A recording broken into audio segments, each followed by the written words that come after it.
And we're live. Hello, everyone. Took a little while to kickstart the old Model T phone here. It's Skipper with my buddy Dale from Coin World UK. How are you, Dale? Dale is frozen. No, I'm not. I'm joking. Oh, you cheeky bugger. Oh, my goodness.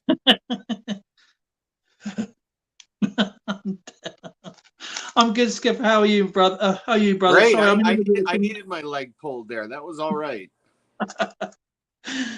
I knew you had a bit of problems with your phone, so or your whatever. Sure, just throw a little bit of salt in the wound. Why not? So yeah, Christopher Ty's in the house too. Good to hear that you got your stuff. How are you? He's got his things as the sticker arrived safely today, Skipper. Thank you, and you'll have a cool. I sent a lot of postage to everybody, so I know I'm behind, but I do have a lot of people to send out to. So it's not a case that I'm behind. In fact, it's the case I'm doing everything in order, so I'm not missing the people that should have got their stuff already. Rebecca, I see Rebecca there. Isn't that nice? Always. What I'm doing, I've had a delivery from an app I use. Well, I used for the first time, and I've got a bunch of flips in, which costs £4, £4 something, and I've got some. I'm putting my US bills into here, into these. I just shown Skipper that I should have only had one of these. I got two in a pack, and there's a single one in there. There's another packet in there. So if those quids were minted in the San Francisco mint, would they be squids? Squids. Squidaroonies. I have a buddy of mine, Edgar Allen. Every time he sends mail out at Halloween, he has an issue. It's Edgar Allan postage. Bit of a dead end then. Dead, oh yeah, well, yeah, dead mailbox or whatever you call them. Or a dead drop. What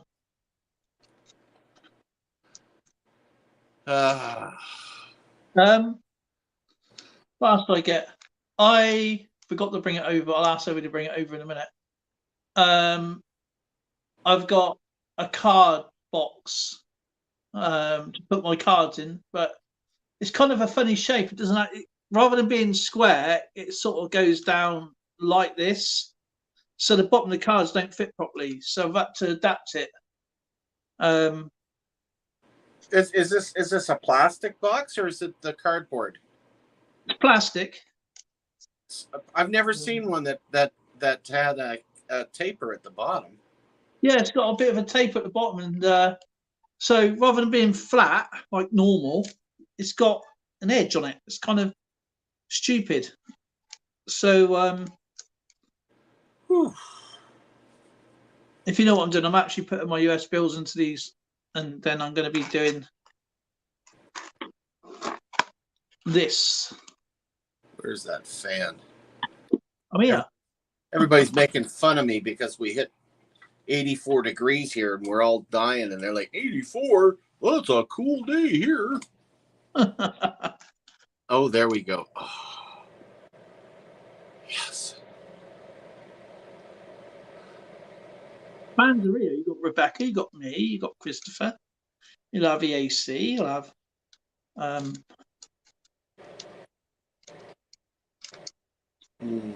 and what is the date?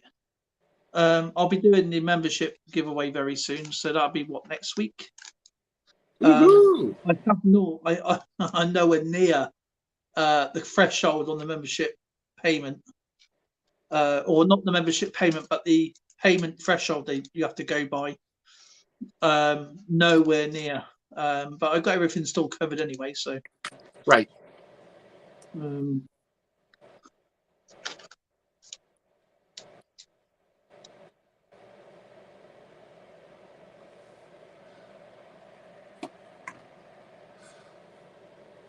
So yeah, September we're going to have our big coin show here in Edmonton, Canada's largest. It's not fair. And they're asking me to anybody that wants to sell anything in the silent auction that they have there. They always have the silent auction at the show. I've got until the 2nd of August to gather all the coins and whatever else I need to sell together. And sorry for all my American friends, but that's the first thing that I'm liquidating is my U.S. collection. Because I need a roof fixed. That's so true. Means I get to start all over again. I hope Timmy comes in. JJ comes in. John Jacobs. I sent off his set today. John Jacobs. And Skipper, I've got things coming out to you. I just got to wait to the end of the month, mate, until I order something. I know it's already in my thingy box. So so bear with me on that, okay? It always takes fun getting here because of all the little orders I make up from different shops. And but this one is from one shop anyway. So when I do all my orders in one go. Yeah. Were you the one that sent me the Isle of Man HMS Victory 1 crown? Hold it up. I think it might have been Kyle actually. That one there. Put it down a minute. No, that was Kyle. Yeah, that's one I won't get rid of. Well, actually, HMS Victory. Yeah, I think that might have been Kyle. It certainly wasn't. Definitely wasn't me. May have been Jason. I've been made into a Numismaniac. Numismaniac. Yeah, my mom was a bit of a maniac, especially when she got mad at me. Yeah, but she had probably good reason.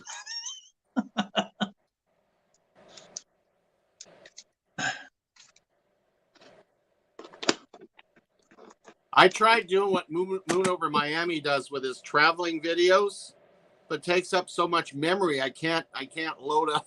I can't load them up to put them online. Torchy and Moon Over Miami. Who says you can't turn American money into plastic money? Oh, come on. I wonder if they'll ever switch from the cotton to the polymer. No. Don't have that idea. Please don't have that idea. That didn't happen, okay? That was never said. Don't be surprised. Come on, they've experimented before. Look at the Sacagawea dollar, and the bloody presidential dollars didn't go over. Well, that's why they make these experiments that don't work, so they're just going to go back to basics. No, yeah, they don't work, so they sell the stuff off to collectors. They make their money that way. You're the only ones that like this stuff.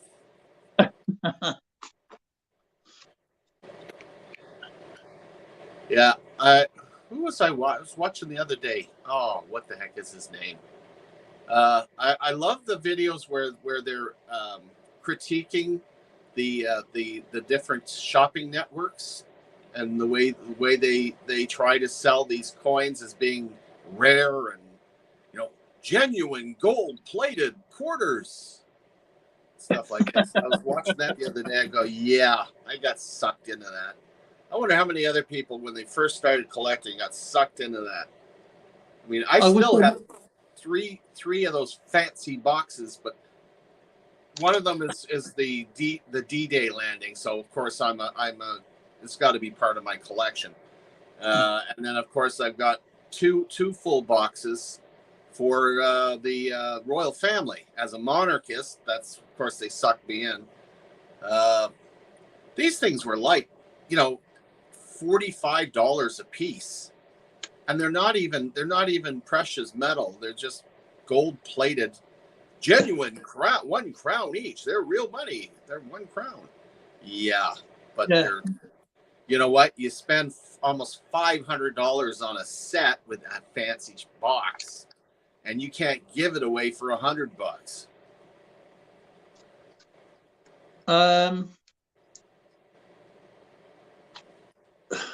I wish I met you before you did that. Why? Because I'd have talked you out of it. Oh, well, yeah. I didn't have anybody to talk to, right? Hi, Rebecca. Hello. Yeah, I didn't have anybody to talk to at the time. I go, oh, yeah.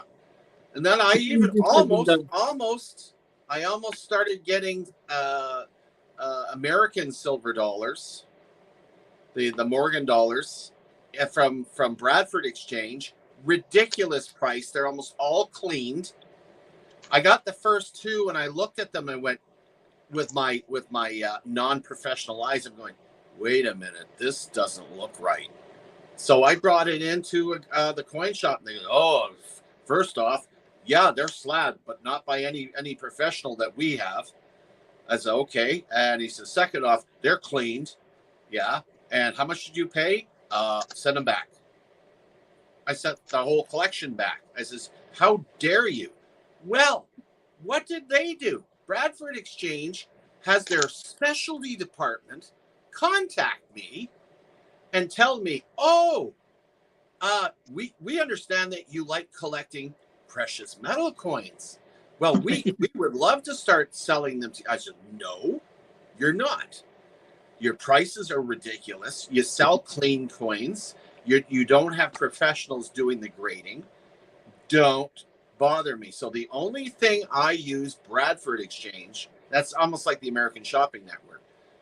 The only thing I use Bradford Exchange for now is bronzes that have a military significance, like the ones I've shown you before with the guys go over the top for Vimy Ridge and different bronze soldiers and stuff. I'll do those. They're pretty neat. To be fair, they're pretty good.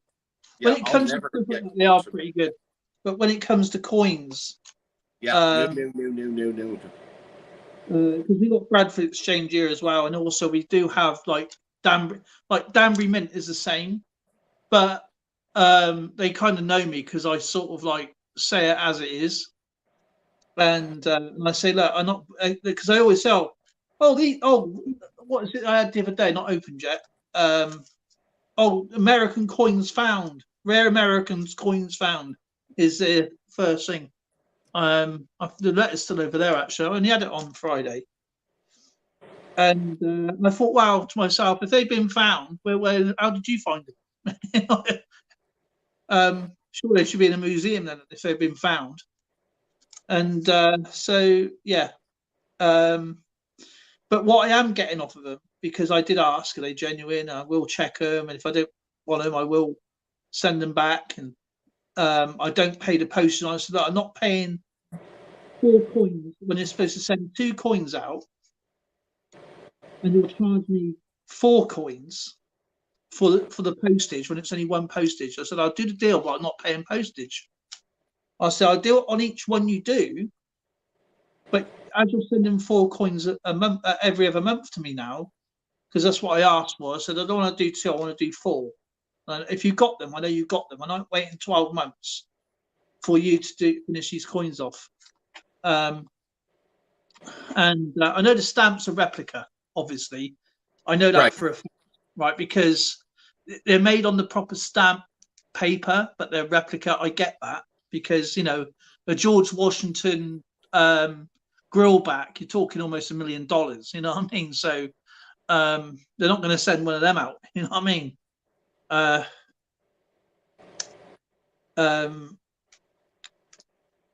So anyway, so I know the stamps are replicas, but the coins are not. and as they're for my collection, I do ask, are they cleaned in any way or whatever? Which, to be fair, if they are, because they go in my collection, instead of my collection, it doesn't really matter to me that much, because I can't get them, and I have to weigh in the fact from my perspective. If I was to buy them individually off all the other YouTubers, they're not going to be in the same condition as what they're going to be in, and then I have to charge, like if I was to buy them off eBay, I have to then pay the extortion amount of postage what they charge on there. And also in some cases it's going to be about £14, almost £100 per coin, depending on the coin as well, plus the availability of them. And I'm not going to get the stamps, so the presidential stamps, and I know they're replicas, so that you're going to take that bit into consideration anyway. So for me, it works per coin. It works out cheaper for me if I was to actually get the whole collection. It's going to work. I'm looking at more than probably around about a couple of grand with the postage. And he's gone, and he's back. So yeah, that's the way I look at it. So I'm paying one postage. I'm getting 4 coins every other month, and so it worked out for me anyway. And they said they're not clean coins, they're not washed or anything like that, or anything like that. I said, look, I will check them. I said I will break them open if I find, because I look at them, there's no dings or dents on them or any scratches or anything on them. So the ones I looked at so far, as I've shown you before, they're not. So yeah, that's the only good thing about it. But again, I still will, I still wouldn't trust them when it comes to these commemorative sets that are wartime, because all they're doing is playing at heartstrings. And when they got you, they send you all this stuff, and you go, that'd be another nice collection, that'd be another nice collection, and so on and so forth. And before you know it, you've got a mound of coins worth $50, $60, whatever. Right. So that's why I buy through coin stores mainly. But yeah, I'm leaning that myself. If I see Spray Can, he's got a deal on, or Jason, or Can or whatever. They're just a few, like I name a few I use. But lately, a lot of the coin stores now are doing a lot more international coins. Yeah. And now I got a rapport with a lot of these coin stores now. They don't even bother with postage for me. So they just say, "Oh, can you just whack a thing for me together?" And they say, "We'll see what we can do. How much you spending?" I'll say, $10, £10, £10. Sorry, the reason I said $10 is I'm playing around with dollars. £10, £15. Because I say, have you got anything in the back you've got trying to get rid of? Or it'd be email, or I'll phone them, or whatever the case may be. And I tell them, do that to everybody. Just everybody do it. What I will do when I phone around again, I'm going to see if they do international. So you can pick yourself up a really good bargain just by spending an hour, 2 hours searching. You may only pick up one coin, but it's going to be something unusual. I mean, like today, I've done a coin today you won't see until next week, and it's the Hamburg coin, 1727. Is that the one with McDonald on the other side? No, it's got a castle. Well, you said it was a Hamburg coin. Yeah. And that's silver, actually. I think that was a funny joke. Really, I do. I had a question for you, Skipper. Yes. Do you play golf? If you change that to did I play golf? Yes, I Did. But You did. do I play golf now? No, because my walker doesn't run very well on the course. Okay. Yeah, my back is pooched, so my golfing days are long gone. Are gone. Yeah. Okay. He plays crazy golf.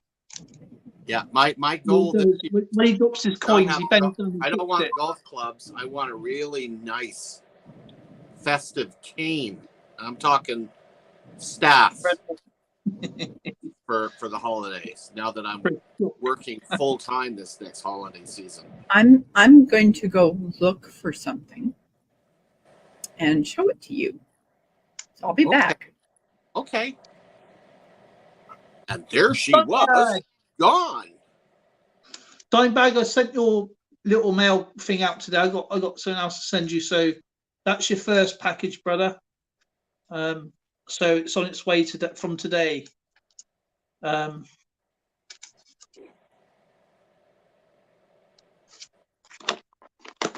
This is how many I've done so far, Skipper. How many do you reckon I've done? Packages? No. Dollars. Put my dollars in these little sleeves. Oh, how many dollars you put in the sleeves? And how long you been working for it? Since I started, since about 21 minutes ago. 20. 1, 2, 3, 4, 5, 6, 7, 8, 9, 10, 11, 12, 13, 14, 15, 16, 17, 18, 19, 20, 21, 22, 23, 24, 25, 26, 27, 28, 29, 30, 31, 32, 33, 34, 35, 36, 37, 38, 39, 40, $44 worth. You work a lot faster than me. And I'm not even a quarter way through yet. I am back. Okay, Rebecca, what do you have to show us, Rebecca? I have something to show you. Cool. That is definitely me. Yes, definitely. I'll tell you what, Rebecca, if you send a metal detector, that'd be perfect. That's yeah, okay. You want to unbigify me now? That was awesome. Well, I wasn't sure if you were going to be at my birthday celebration. Probably not. It's Wednesday at 1 o'clock. Oh, wait a minute. Online, you mean? Yes. Oh, hold on. Let me think on this. It all depends, Rebecca. I'm dealing with my very sick pooch right now. So if I'm at the veterinary clinic, I wouldn't be available. But if he's still here, yeah, absolutely. Well, you already know about it, so I was going to do some secret thing where you would get it. Where I would get it. I don't need to now. It's been a secret Santa. Yeah. By the way, you do know tomorrow's the 25th of... What? Where'd he go? Oh, he always comes and goes. Comes and goes. That's what it's like inside a chimney, isn't it? Isn't that just the hoot? She's practicing in and out of chimneys. Oh, yeah, got no sound. He's going to go. Ready? 3, 2, 1. He's going to disappear. Here you go.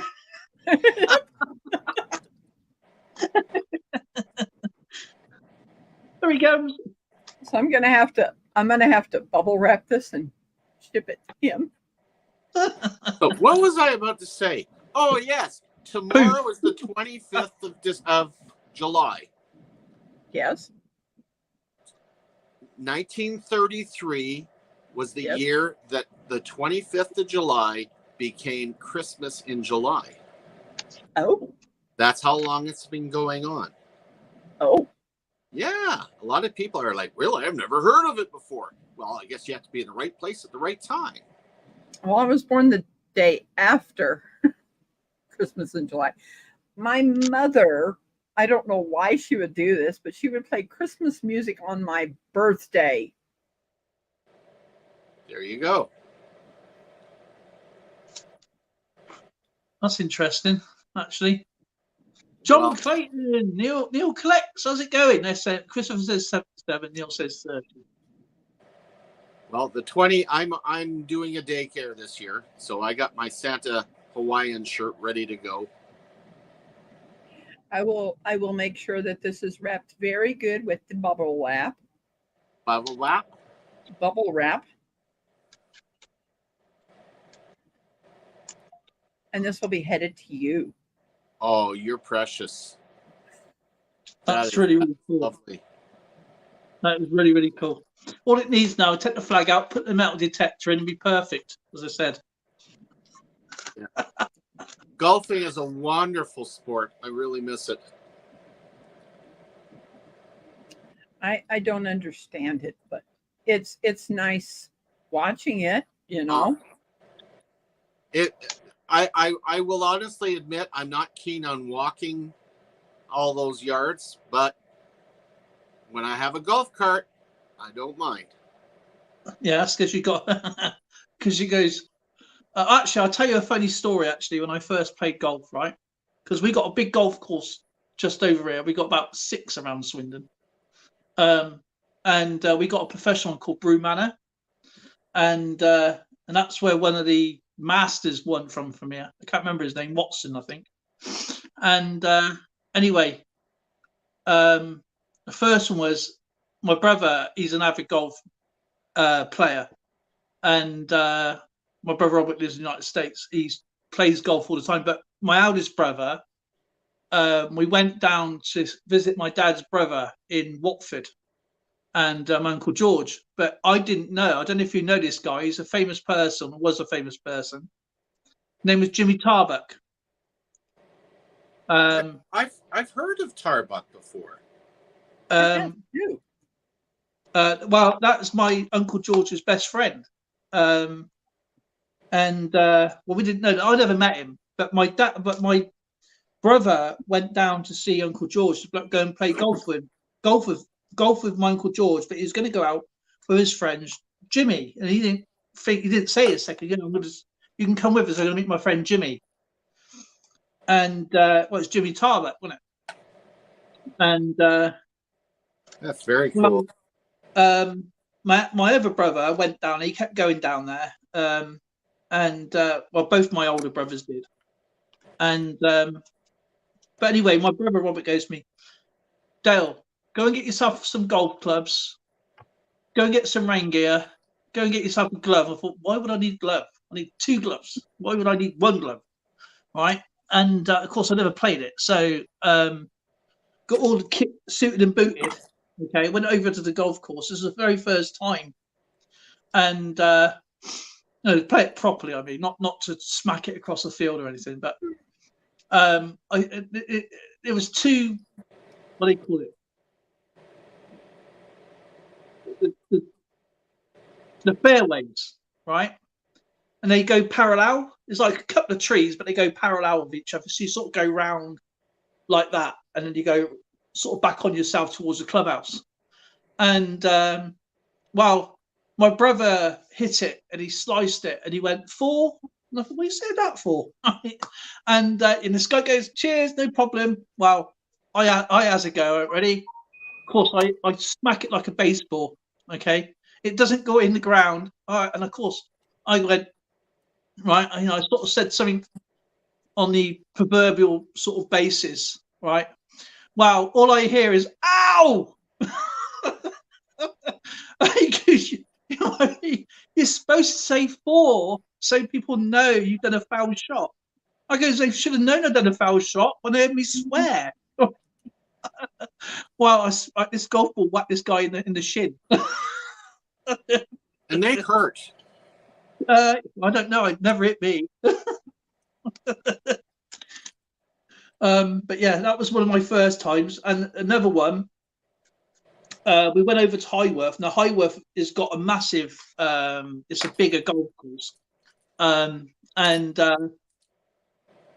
it's also got like a bar and tea rooms and stuff like that. So you sort. My brother's a member. You could take like a +1 to go, and so we had a drink before we went out around. You have to wait for about 3 or 4 people to go first. So anyway, well, somehow I smacked this ball so hard, okay, it went 20 feet forwards and 40 feet backwards. And I went, how does that work? I said, he goes, well, you hit it with basically a lot of top spin. So it bounced forward and just spun back and it hit the people behind. So I just don't play golf with me. I'm forever hurting people playing golf. And well, my brother still carried on wanting to play because he was obviously beating me. He's really good. He was really good player. And to be fair, and well, I got angry one time, and all my golf clubs were really clean. Okay, lovely and clean, apart from one club, because I couldn't get the ball in the air. So I used a putter.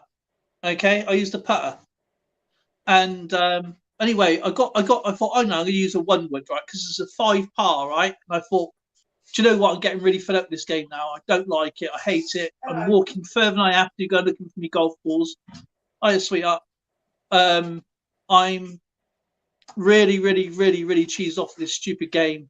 And of course, I've been over the driving range a few times over at Brew Manor. They got like 36 tee-offs. And well, I got a 1 wood out, and I sized this ball up, and I said, you know what, this ball is either going to go in the air or I'm never playing again. I smacked this ball so hard. It was a par 5, and no kidding, right? This is a true story. It almost landed on the green. A dog ran through the field and nicked me frigging ball. So that was it. I never played golf with the One of the dogs my parents got from somebody was a dachshund, and he lived next to a golf course. This dog, because it was so low, people did not see it, and he would go and get the golf balls that the golfers had hit, and they couldn't find their ball because the dog was taking him to his yard. Yeah, probably the blinking same dog in mine then. I'm sorry, that's hysterical. That is hysterical. I never played golf after that day. Never.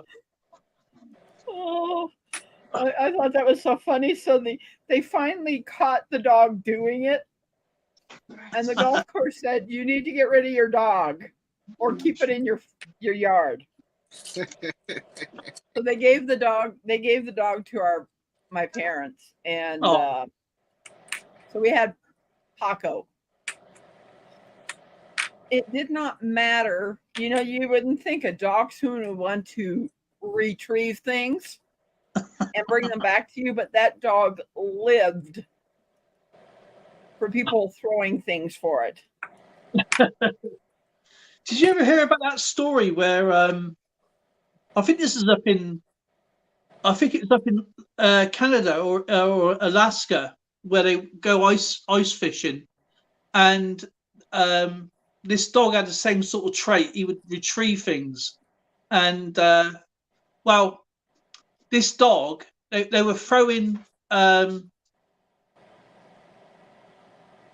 It's on Mythbusters, and they want to see how far a dog can keep going before it actually runs out of energy, and it didn't.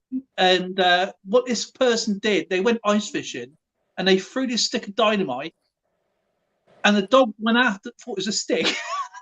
Well, technically it was. But come back, picked it up, ran back towards and dropped it. Of course, the dog legged it, and it and blew their truck up. Right. Well, they wanted to see how fast this dog would throw, because this guy, he used to play baseball, or not professionally. I don't know what you call it, the minor leagues type baseball, semi-professional baseball, whatever. So he threw the dynamite really far, but the dog still managed to grab it and run back. And they were going, drop it. Well, they did it on Mythbusters, and they wanted to see how far it took before the fuse. It just used normal sticks and let the dog run after it and come back. The dog survived. Everybody survived, but the truck didn't. And but yeah, this dog actually doesn't run out of energy. It took about 90 seconds or something like that before it cut. But by the time it ran there, picked it up and ran back. And they kept throwing this thing. This dog kept going at the same time. Really interesting. I'm sorry. It's just the thought of using a stick, a lit stick of dynamite to play catch with a dog. Well, it's like, okay, let's see who falls out of the gene pool first. Well, they thought the dog was on the lead, you see, and he wasn't. Oh. They didn't actually check that, some brain box lit a stick of dynamite and thought, yeah, just throw it, dog will be all right. Oh. Oh, dog survived. Dog was fine. Oh, good. Everybody was fine. Nobody died. It just blew the truck up. Yeah. Oh, that game would be a blast.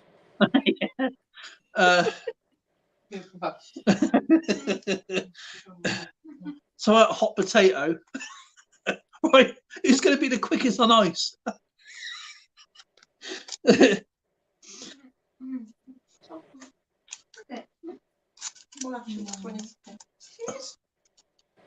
been up doing 2 hours. I've done my book. I've done the cards. Zoe, what were those yellow things that you were showing us the other day? They looked absolutely disgusting. They were my omeprazoles. What were they? There was. They look like the candy corn you got at Christmas, but without the color.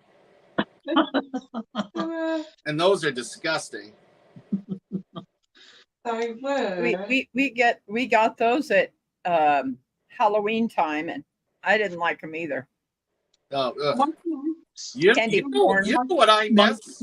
I miss the little wax Coke bottles with Coke syrup in them. Ooh, and you used to bite into them and you used to chew the wax, but inside was pure Coke syrup. Oh, were those ever yummy? Not to mention, boy, I'll tell you, you got a buzz on. Skipper, you would know this because I don't know much about anything like this. What, you're going to show me an American bill and you're going to say, oh, Skipper will know. No, you guys do casinos and stuff. Yeah. Does that look like it's been cut by a casino, do you think, at some point? Yes.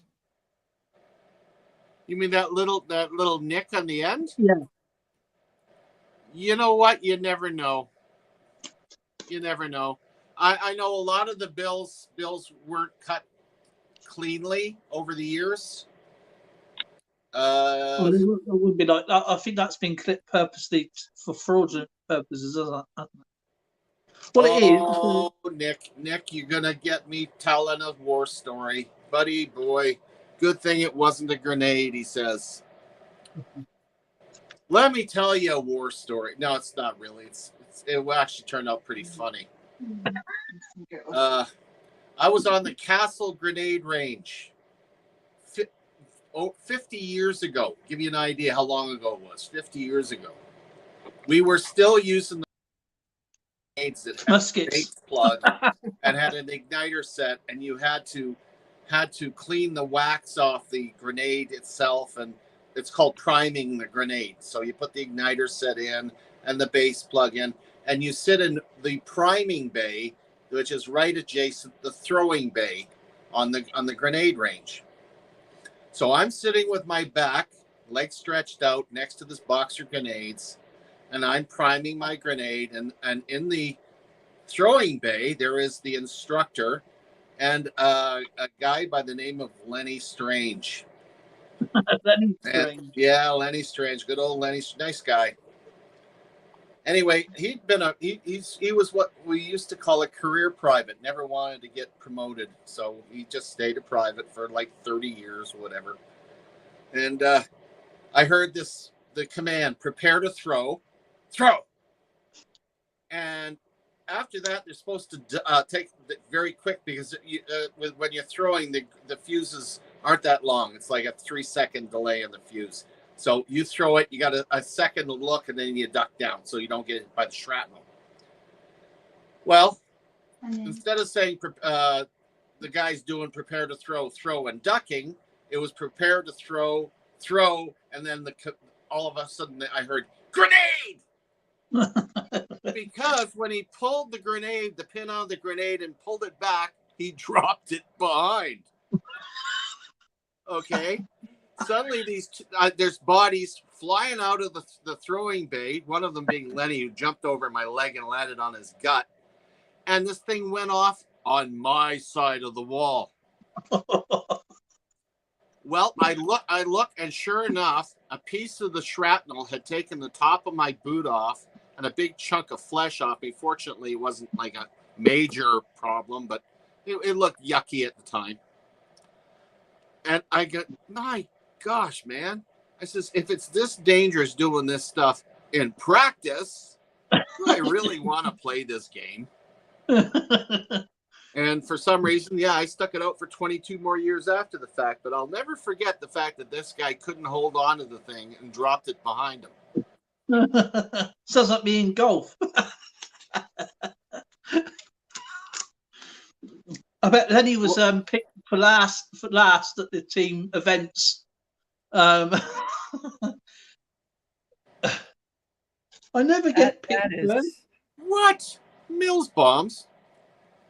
You guys must think I was in the forces back in the Boer War or something.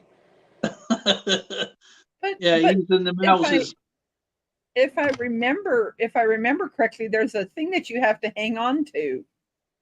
Yeah, that's right. And then you pull the pin, and then you throw it.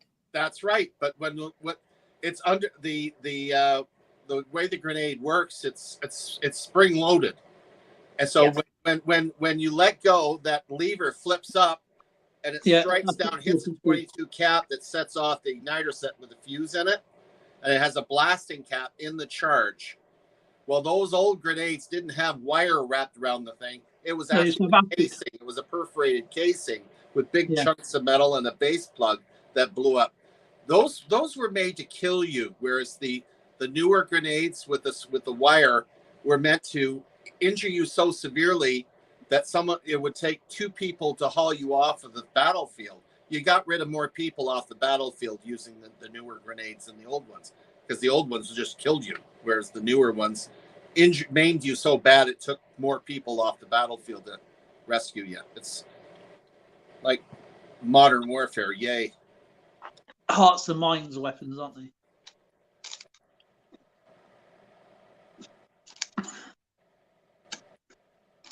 Oh, I've got an outhouse story one too, but I don't think it's appropriate.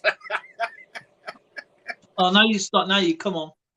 No, come on. You heard the one about what I did to my buddy Phil. Yeah, but nobody else has. Okay, I can help. Okay, you twisted my arm because nothing I like more than an old story. We were on an exercise in Petawawa, Ontario, a place called Ipperwash, and this was way back. We were still wearing battle dress, man. I'm talking World War II kit. Anyway, we're walking through the bush, and Phil was a practical joker, and we did this to each other all the time. But this time was inappropriate because he put itching powder in all my kit. So I'm walking through the bush, and I'm dying. I got no way to get rid of this stuff. I'm sweating going through the bush. And I'm itching like crazy, and I know it was Phil that did it, right? So I'm thinking, okay, first available thing, chance I get, I'm going to do something to him to get him back, because this was not cool. Well, we got into an area where they decided to set up a bivouac, and it was down near the beach. Now, to understand the way Ipperwash is, it's right on the bay, and you had Kettle Point, and you had Grand Bend way down along the shoreline, which is a nice little resort town. And the whole beach was basically public. The military didn't go onto that side of the dunes. We were on the training area side, which is just before we hit the beach. So we set up this bivouac, and we thought we had to dig a latrine, and we discovered someone was really lazy. They didn't backfill an old latrine. So he says, "Oh, that's great. That's less work for us." So we found a couple the trees were there, and we just lashed a pole across it and put this stuff up. We call it Hessian. It's like a canvas type material for a little bit of privacy. And we had ourselves our little outhouse or latrine. And by that time, of course, most of us were lined up waiting to use this thing. But we got to understand that it had been there so long that we had a lot of overgrowth into it. And inside the hole, a nest of bees had decided to make it their home. So you had to be very careful when you use this thing. And I stuck in there before Phil, and I loosened the rope on the wood that we sit on. And so I left there, and Phil went in, and all of a sudden I heard this crash, and I cannot express the swear words that were coming out of there, but they were pretty ripe. He had fallen with his pants around his ankles into the hole, into the crap, and into the bees. And of course, out of desperation, he crawls out, and he realizes the bees are coming after him. There's crap all over him. And there's water on the other side of the sand dune, which was right in behind us. So he crawls up the sand dune, by the way, which was full of pricklies, which was awful. So now he's getting prickles all over himself. He's rolling himself in sand. Now he's got a nice coating of crap and sand all over him and dead bees. He heads towards the water. Well, the entire beach, it was summer. The entire beach were bikini-clad women and families and whatnot. And this soldier with his pants around his ankle, covered in all this stuff, comes running across the beach and heads for the water and dives into the water. Now, we're watching this. We followed him. It was the best entertainment I've ever had. He hits the water. Now, what happened? This is God. No, this is the devil getting him back. God would not do this to him because it's too cruel. Across the water floated a bloated deer. It had died and floated into the water and was along the beach. When he dove in, he hit it. Oh. Everywhere. It was absolutely disgusting. Oh. And that was how I got him back for putting itching powder in my clothing. Oh, wow.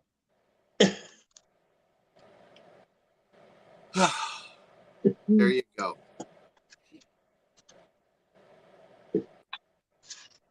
Okay. Was amazing. Yes, I have lived to see some interesting sights. The Nutter Channel in Middlesbrough.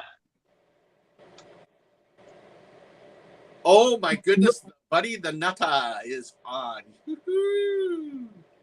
Not far from where Neil originated from, then. I watched. You know what? He's got some interesting live feeds. You got to watch him if you get a chance. Couldn't understand where he was walking to the other day, though. Looks like he was in a parking lot or something. You keep flashing all that American money. What can I do with that? Wait a minute. That doesn't look real. 1863. Get out of here. That doesn't look real. State of West Virginia.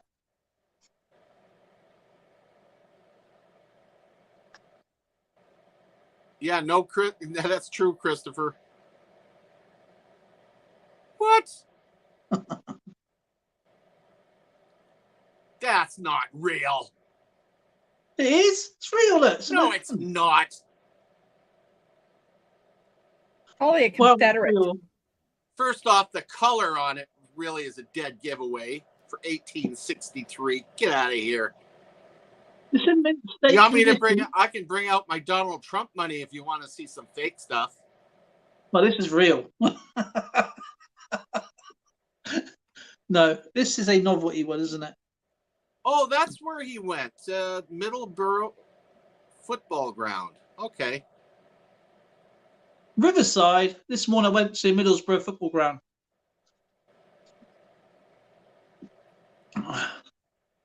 Yeah, I bet he was thinking, oh dear.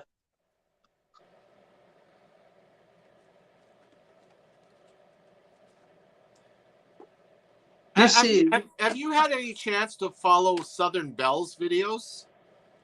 Yeah, I was in a live stream the other day. I get the biggest charge out of it because she always going into these dollar stores and stuff. It's just, what are you going to buy now? Is there anything left? I don't know what to do with these. 2, 1. They're from Brittany. No, this is a genuine 1863, 2005. Nice try. No, that was from Brittany Lagooners. File. Oh, did I tell you my brother-in-law is coming next summer Oh, from Manchester. from Manchester? He's actually getting out of that little council house of his and flying across the big pond and across all of North America. And I'm hoping his spouse isn't put off by the housing here when she gets here again. We made a big mistake because the last time she was here, this was many years ago, we were trying to convince her to come over here to live. But then we went up to one of the fancy, they do those show homes. Those most of them are in really nice areas. So we went, okay, we're going to go and check out some of the show homes. Well, I think she got put off with it because even us, the show homes they showed us are like $1.5 million, $2 million homes. I'm like, holy crap. They're ridiculous size. The house was as big as their whole block. So she's, no, I don't want to live like that. I want something that's more comfortable, more compact. That makes sense. Thing is, you got to remember too, when you got long winters, you don't want too small a place. You want a place where you can actually move around in. Hence why we have a lot more floor space here. My backyard is, you can swing a cat and hit both fences, but you get in the house, it's big because it's such a long winter. That's a place like an owner's place, and his wife throws him in the garage. He's in the shed all the time. I wish I could just run over to Canada and tell you. Well, I have a spare room, and maybe when you do visit, my air conditioner will work. I mean, permanently. Oh, permanently? Yeah.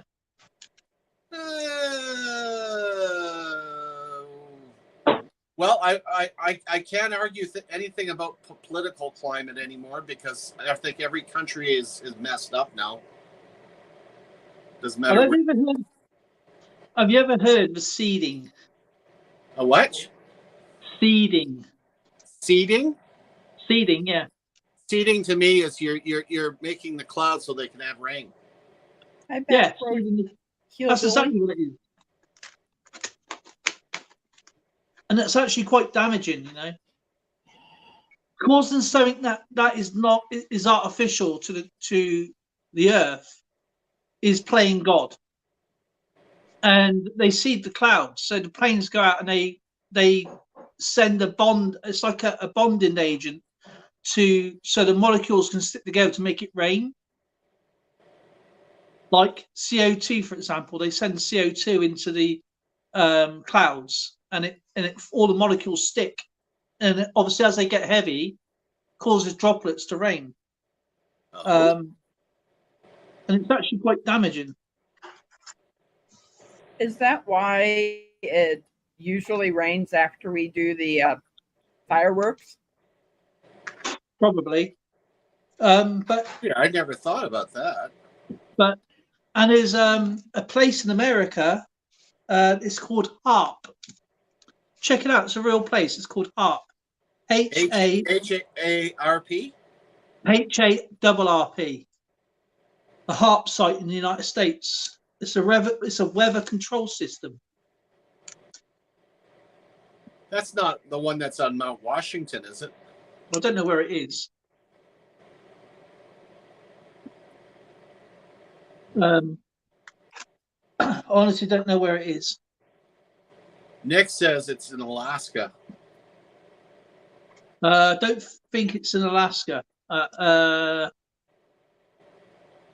You might be right. I don't know. I don't know exactly where it is. HARRP is. It looks like a radio station, but it's not. It's actually a weather control system.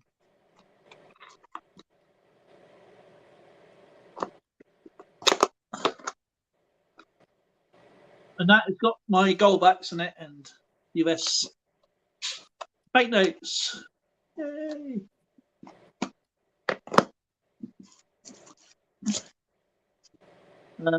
Gee, when I think of harp, I think of angels, you know. Spell that again. HARRP. Yeah. I'll find out for you. Hang on a sec. University of Alaska Fairbanks, White Mojo Wolf says. Western Washington's raining right now. Raindrops keep falling. Alaska. It's in Alaska. I don't know where it is, to be honest. The High Frequency Active Oral Research Program, University of Alaska Fairbanks Program, researchers isosphere, the ionosphere, which is just below the stratosphere, the highest ionized part of the Earth's atmosphere.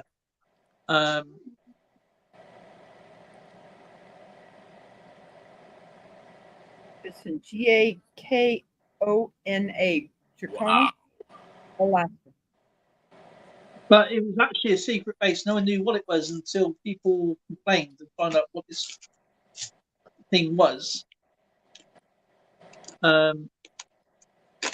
Yes, established in 1953. I mean, you know more than what I do. I'm just saying that when people play God, things go wrong. And who do they blame? Our cards.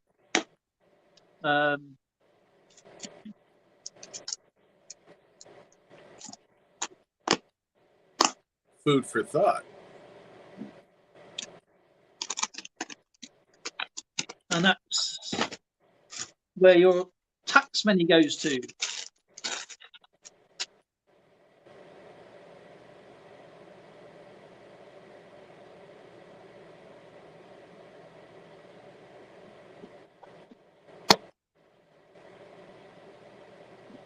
Yeah, sometimes mankind comes out with all kinds of different things, and without adequate testing, we just jump in there going, "Oh, this is great."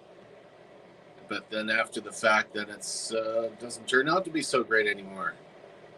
Gosh, I remember when Coca-Cola had cocaine in it,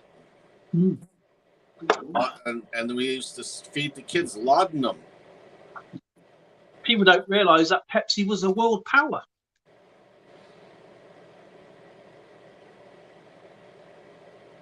Like, absolutely Yeah. amazing. Pepsi Cola, was a world power. I think it had like one aircraft carrier, 16 submarines, nuclear submarines. Go and check it out.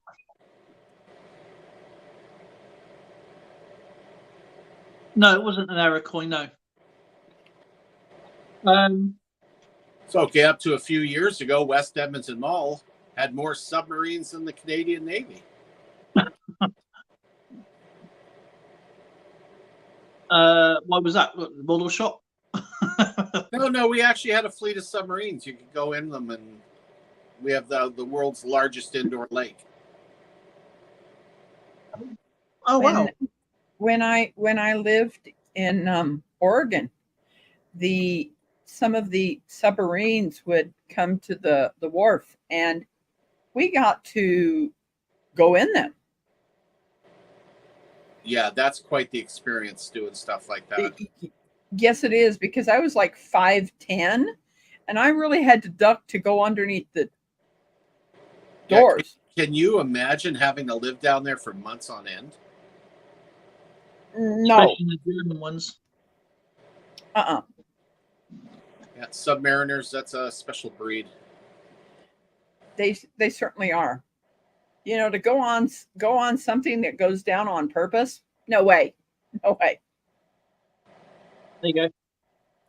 Pepsi was the sixth. How Pepsi briefly became the sixth largest military power in the world. Did not even know that. Well, I'll tell you, when they did a deal with Russia to sell Pepsi in Russia, well, they couldn't afford the contract. So what they did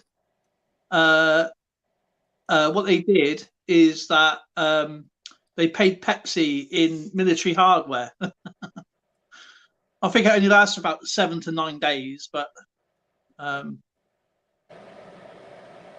do share my error coins. I have sent a lot of error coins out, but I mean,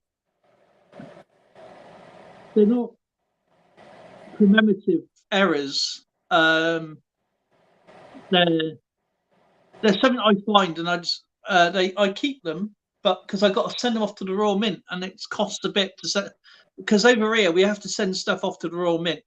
I say they're errors, but until they're actually confirmed their errors, we have to send them off to the Royal Mint. I would send the photo off, they confirm it, or you send the coin to the Royal Mint for a small fee, and then they will send a certificate back saying yes, it is, because they're the people that make. They're the people that make the coins. It's okay looking under a scope and going, oh, this is a die crack. Oh, this is it could be a die crack. I mean, I wouldn't trust a die crack until I did a die pen, until I did a non-destructive test like I would do when I used to be a welder. I'll either ultrasound it, X-ray it, or I'll put a die pen on it, and it will bleed out if it's a crack. And coins will bleed out because obviously all the micro cracks. But because something's been used, I want to get things confirmed first. That's the way I do it. I mean, if you want to treat it as an error coin, treat it as an error. I say it's an error. Doesn't mean it actually is an error. But even if it's distinctively not supposed to be there, we still have to send everything off to the Royal Mint. We can go and get it graded. Yes, we can go and do all that stuff. But we don't really look for errors. I don't believe we really look for errors such as, unless it's actually been confirmed on the Royal Mint website or anything like that. But you contact the Royal Mint Museum, and they will contact you back and say, "Oh, send us an email, send us, do something, like send the coin and send the photo, send an email, whatever," and they will confirm yes or no. Well, I mean, they're the people that make it. How can you not trust them? You know what I mean? So, yeah, you know what the first die crack was, don't you? It was back in the 1800s. The guy was sitting on his front porch, and there was an earthquake. The earth opened up. San Andreas showed up. He fell in. And they ended up in a die crack. He's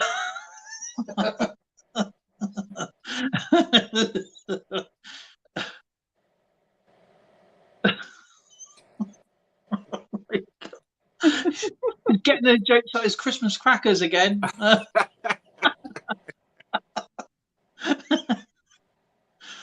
Backroad Hillbillies. Yeah, I don't think Neil says I don't think I would trust a raw mint, but who else? They make the coins, they design and make these coins. Who else do you trust?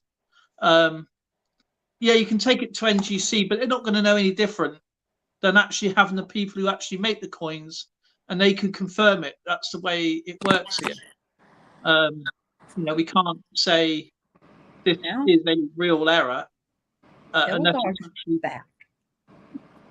Yeah, he's always going. I mean, No, I'm still like here. I'm just putting stuff on the link in the chat. Yeah.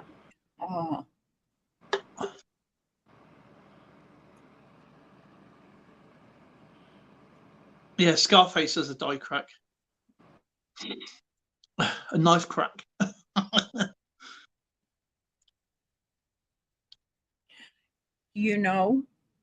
I finished 2 hats Right. on one live, and I'm now working on another one. Oh, I don't know. You keep going. I honestly don't know. Hoorah! Devil Dog. Hoorah, Devil Dog. Hey, Dale. Hey, Rebecca. How's it going? I need to turn that other volume down. Give me a sec. Well, I'll be doggone. Do you think I've been watching DJ too? You maybe. My phone's sitting over here, and yes, I am playing him, just not chatting. Yeah, I got to get with Ronald, Rebecca. That's one of my main things. I just woke up, drunk my Monster, jumped up on DJ's live while I was still drinking my Monster. Skipper popped over there before this show over here, and I've been running this show over here while I've been on DJ's panel. And DJ keeps extending his live because he has, 12, 13, 14 people in there, and he's trying to get his watch hours. So he was supposed to end it like an hour and something ago, and then he went another hour, and now he's talking about going another hour. So I'm like, DJ, I gotta go. I got stuff I gotta do. I'm like, I can't stay up here all day because I gotta get with Ronald for one.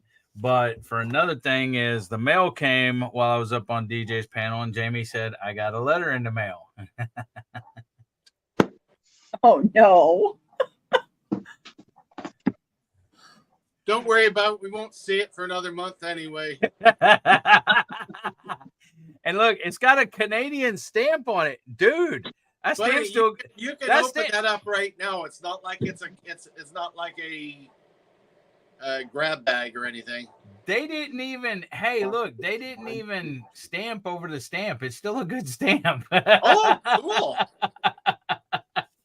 Because it was so small, it was insignificant. This is from Canada. This is from Skipper. Well, I've showed Skipper what he's going to be getting in the mail from me. It's going to be just a little bit different when he can handle it. Yeah, hers won't fit in the mail slot. Yeah, I know. He's seen it. Like Mojo Wolf and Neil. I just didn't know if he had played golf or has played golf. Golf used to be a lot of fun. If you ever actually go to the Royal Mint in Wales, Neil, it's actually a different place. It's really, really interesting. The Treasury own the Royal Mint. That's the people you don't want to trust. But the Royal Mint are straight up with their diagnostics and stuff. I think it's only about 20 quid a time that you send the coin off. In Canadian waters, our whales eat krill, not mints. Okay, at least it's fresh bread.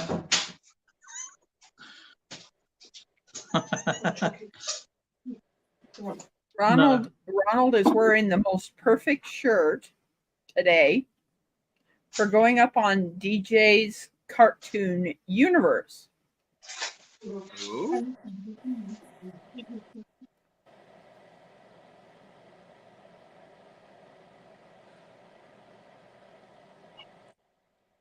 Well, I think we're all looking very Hawaiian style these days now that it's like over 70 degrees Fahrenheit here.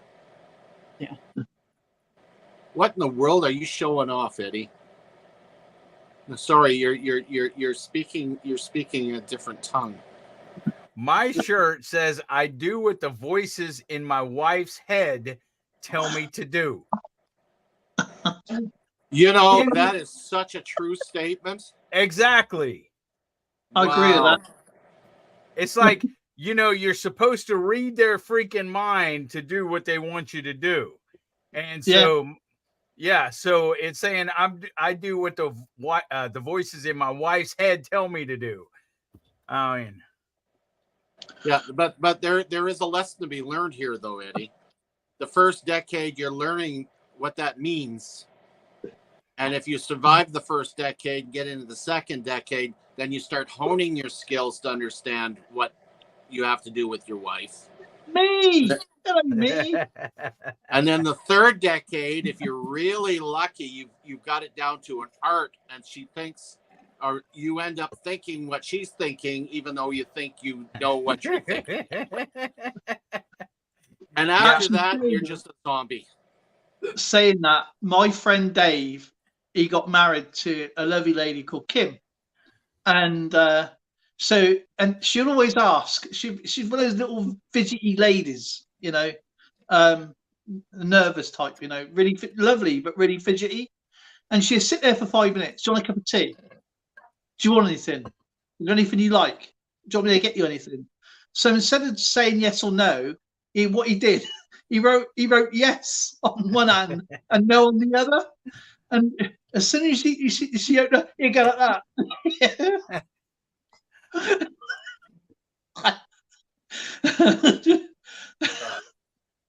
So that's all, because I'm trying to watch the telly, you know, a TV program might be an hour, lasts about 3 hours, about 16 cups of tea, 19 wheeze. Here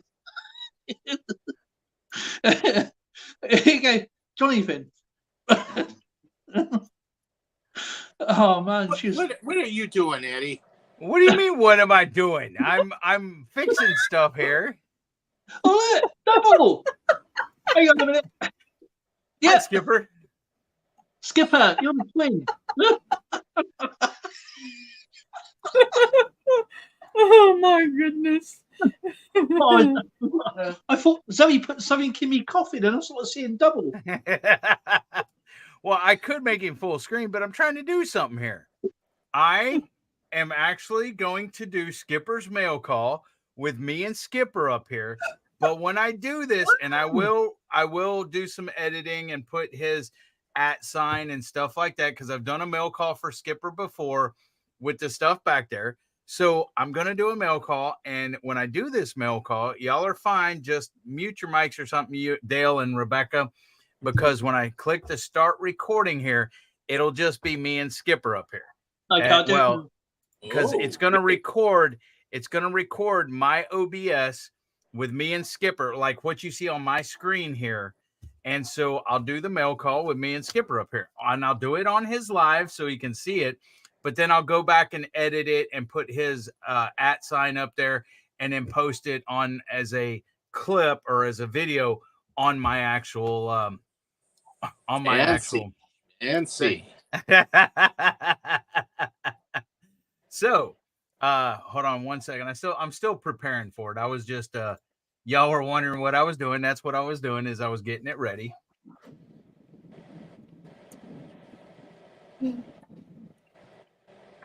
And so I mean, y'all can talk. Y'all ain't got to stop. I was just sorry, my imagination's going crazy because you were talking about your telly and all that stuff. And I was thinking, you know, in hot weather like this, it'd be cool if you could mount your television on the end of a tub so you can watch TV while you're lying in that water. But I was thinking, well, you know what? We'd probably get sued by a children's program if we called it Teletubbies.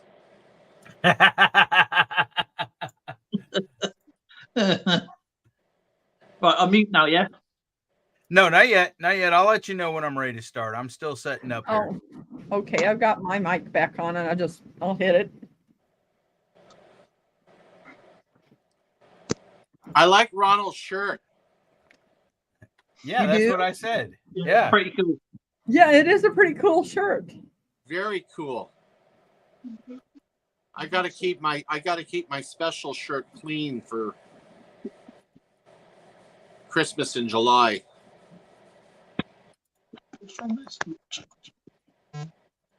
There we go. At least with this package, he's not going to get sprinkles with it.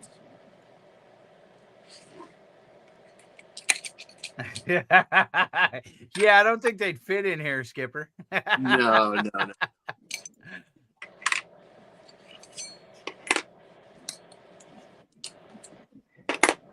There we go. See, now we have the Numismaniac right here above us. And I really got to start. What program are you using to do that with? OBS. I have that, but it's on my computer. It doesn't work worth a darn. No, not the OBS. The computer's crap. Yeah. And that's the thing. There are requirements for OBS because it is a streaming thing. It uses a lot of stuff on there to where you have to have a fairly decent computer or newer computer, anything within the last 5-6 years, to actually run it smoothly and stuff like that. Yeah, I'm gonna have to close the actual tab down, otherwise we'll be able to hear that as an echo and stuff. But also I'm going to I'm doing classes on Devil Dog University, and I've started doing the YouTube, but I'll go into StreamYard, and me and Ralph's doing Tech Talk on the first Saturday of the month from 7 to 8:30 Central Time. And you can actually go in there and ask him any technical questions that you have. So write them down. And then he'll be doing like short little tutorials at the beginning and stuff. But let me close that other window wherever it is, which I'm running you. I've been running you, but I hear my echo. Yep, that's the only way you get me running. And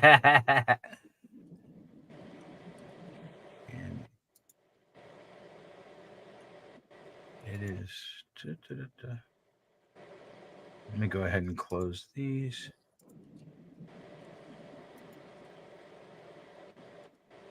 Y'all can talk. I don't want to distract from your show. I'm just being amused by watching Dale. It's the quietest I've ever seen him. You know, when I get in the mood to make these, I get quiet. You get focused. That's okay. That's fine.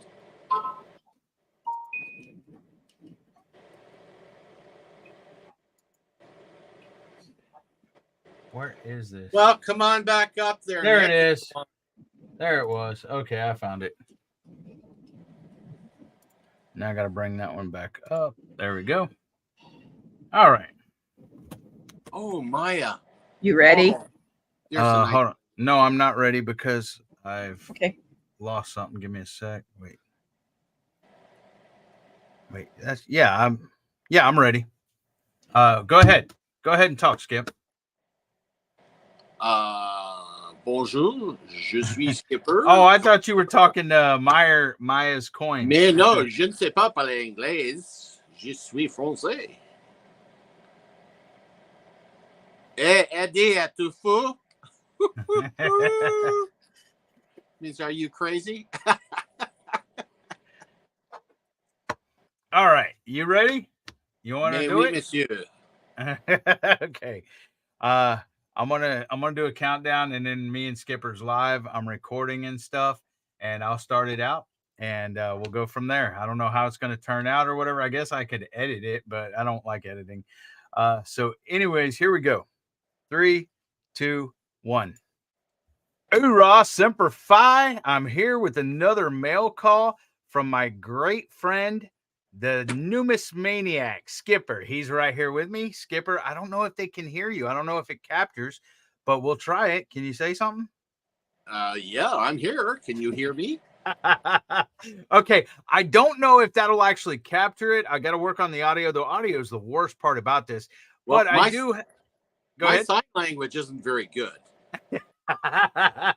Hey, subtitles there. He says his sign language is not very good in case it's not capturing the audio. But anyways, we got a mail call from him a couple weeks ago, and I will put his @ sign up here. But you see, this is his this is his homepage on YouTube. So if you're not subscribed to him, please subscribe to the Numismaniac. Now, he has a couple of other different channels. Fun Dining in Canada, Santa Claus North Pole, Canada. And there's another one with his military, his veteran stuff. What is that, Skip? It's After Service Adventures Canada. After Services Adventures Canada. And I'm just repeating in case the volume ain't coming through, Skipper. But y'all check out his channels. I will put them up in the link in the beginning. And I did open this up just now. And he was actually doing a live. And he said anyone that comes up and shows their collection, that he would send them out a coin. So I do have a card here, right here. It says, thank you. And I just received this in the mail today. Okay. But it kind of skipped line because Skipper's live. And so I jumped on his live. And this is his mail call on his live. But I'll also clip it and post it on my page. And then it has his sticker there. I don't know if you, let me see if it'll focus. There you go. The Numismaniac sticker. And it says, sorry, Eddie, no sprinkles this time. Cheers. The Skipper.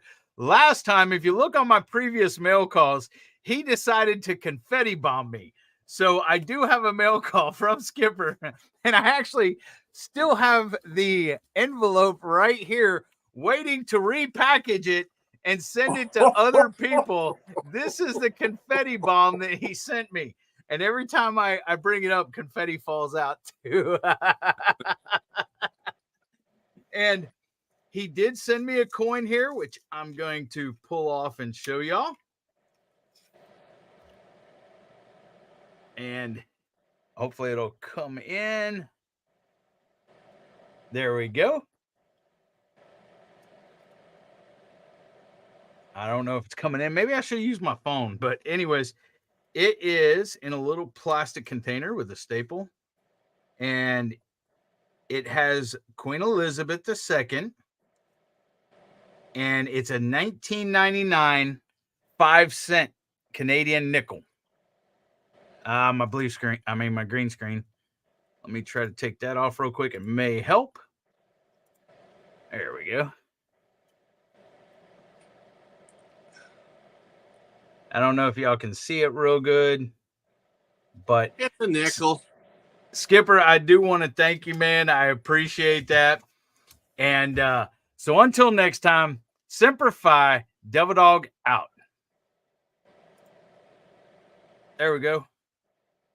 Well, son of a gun. All right, y'all can talk now. Okay. Marlon, are you still in the chat? If you don't know, Marlon works up at the Misericordia Hospital. My good buddy there from Mayor Videos. And I became a new grandfather day before last. Not that I'm new. Congratulations. Yeah. Congratulations. I feel for my poor daughter-in-law, though. The kid was 11 pounds, 15 ounces. Whoa. Like, whoa. Ouch. Child was halfway to freaking adulthood, for Pete's sake. That's not a newborn. All the outfits that we got that baby don't fit. Should have bought him a school uniform. Yeah, I'm like, holy cow. You gave birth to a sumo wrestler. Oh, man.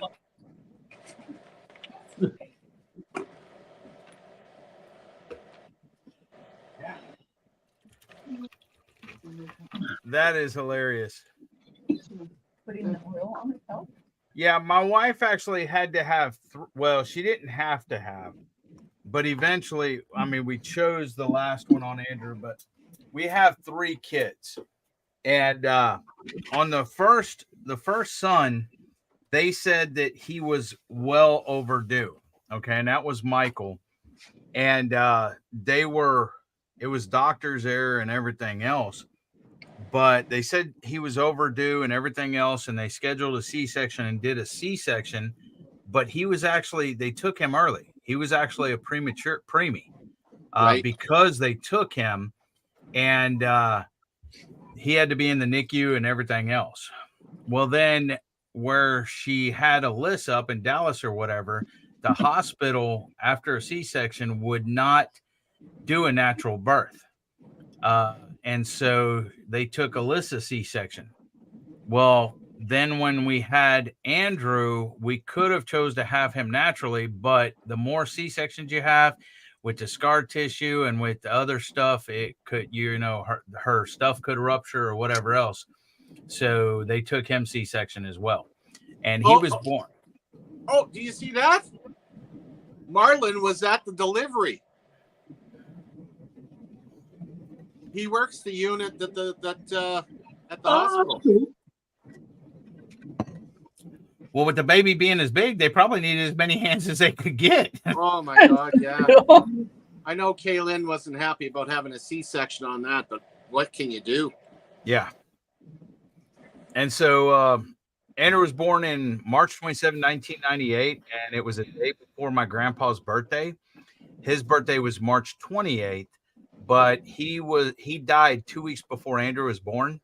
He died 2 weeks before his 90th birthday. He would have been 90 years old March 28, 1998. And I wanted him to take, and it's also my wife's grandpa's birthday, March 28th. And so I wanted him to take Andrew on the 28th, my grandpa's birthday and her grandpa's birthday. But the 28th was on a Saturday in 1998, and they took him on a Friday, the 27th. So, but yeah, she's had 3 C-sections. So, Wow.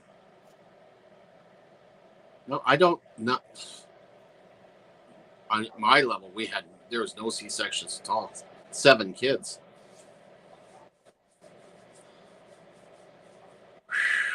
But then again, we encouraged smoking, so we kept the baby small. And Rebecca's like, "Oh, really?" I was thinking about my sister Judy. Her youngest child, Miriam, was over 10 pounds. And my sister kept saying, I want this baby taken by C-section. Well, they didn't. And broke her collarbone. Ooh. Literally broke that child's collarbone. Oh my gosh. That at that age, wouldn't that be like a green stick fracture? Yes. Ouch. So she to this day has trouble with that arm. Aw. So having a child that big, not that my sister Judy's small, but because of how big that her youngest child was not good.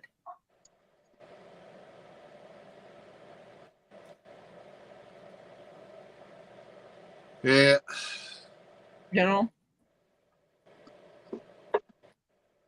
Yeah, a lot of stuff. I think.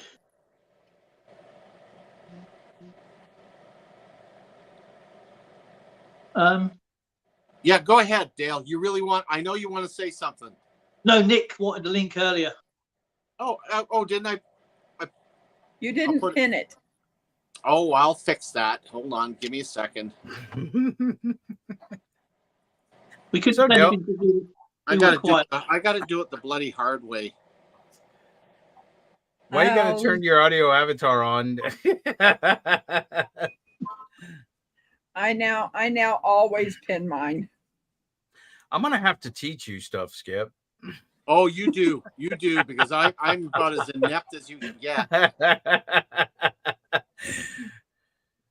So, how you doing, Dale? I'm doing well, thank you. Sorry to disrupt. I'm sorry. Sorry. I was just saying sorry to disrupt y'all's show. No. It's Great. I enjoy mail calls. I try and watch people's mail calls and see what they get and everything. It's really cool. But yeah, it's I'll have to send you. My printer's broken, And I tried doing a sticker the other day, and it won't print red because I don't know if anybody knows about Epson. They have this thing about sending codes down of not printing a color. So you need the red to use the black, otherwise it comes out green. Yeah. And they know it's the most used color on the printer system. And so yeah, it's so when I get my printer fixed or get a new printer, I'll send you a sticker, Devil Dog, and to everybody else who needs an update one anyway. Because it's the only thing stopping me from silver pouring at the moment. So yeah, I need to do that to do my silver pouring. Hey Terry, how you doing? I appreciate that, Dale. I'm pretty sure you got your details. You got your details somewhere around. Everything's on my about page. Okay, my phone number, my email, my physical address, everything's there. PIN number, bank code. No, not that. I'm sorry, Madwood, but I've already got it wrapped. You'll have to wait to see this when you get it in the mail. Ooh. Yeah, that's Madwood Barbecue's hat. And I've already wrapped it. Just ship it off today. Is that what you've done in Cartoon Universe's stream? What is? Well, Rebecca's a bit of a bit of the kid with knitting needles. Come on,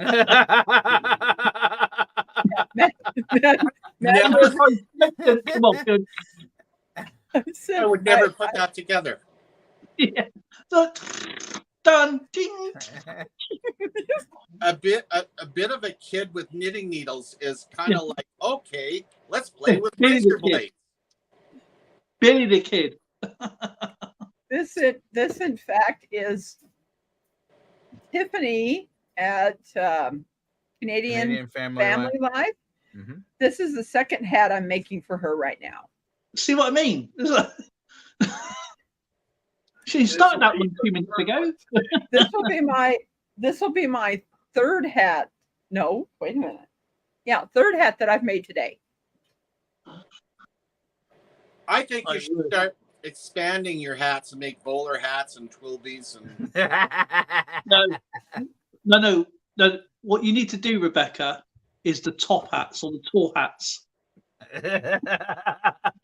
In the words of a very, very famous British actor, no. Yes.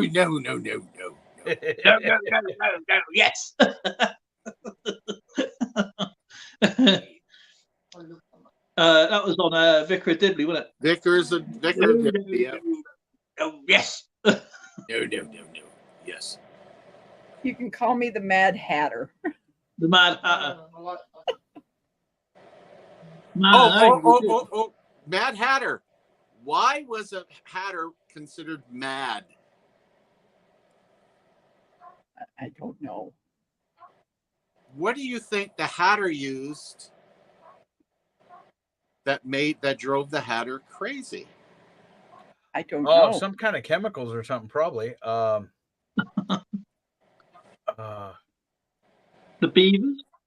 beaver skins? I don't know. There was a chemical used to prepare the beaver pelt. Oh. Oh. Look, okay, wait, I'm not going into specifics. I'm waiting for Dale his light bulb to come on. Hang on. What chemical did they use to prepare the pelt? And did they use it to tan it? And it drove the hatters crazy. Did they use it to tan the pelt or something? It was all part of the process. To clean it. It's to clean it. It's all part of cleaning it. They have to constantly brush it to get it to the right. Yeah. Did it start with an AR? Maybe. No, that would kill you. It's not argon oil. Arsenic. Someone put urine. Urine was used, especially in ancient Rome, for coloring Yeah, clothing. everything, even toothpaste. Oh, pea flavored Mercury? toothpaste. Ew. Was It was mercury. You're right. Mercury. Oh yeah, yeah. Hey, evil arch conservative, how you doing? Thanks for coming in. Yay! And that explains why we're loopy, because we used to play with mercury in school. Well, maybe back in your time, Skip. Well, that's right. You're my son's age.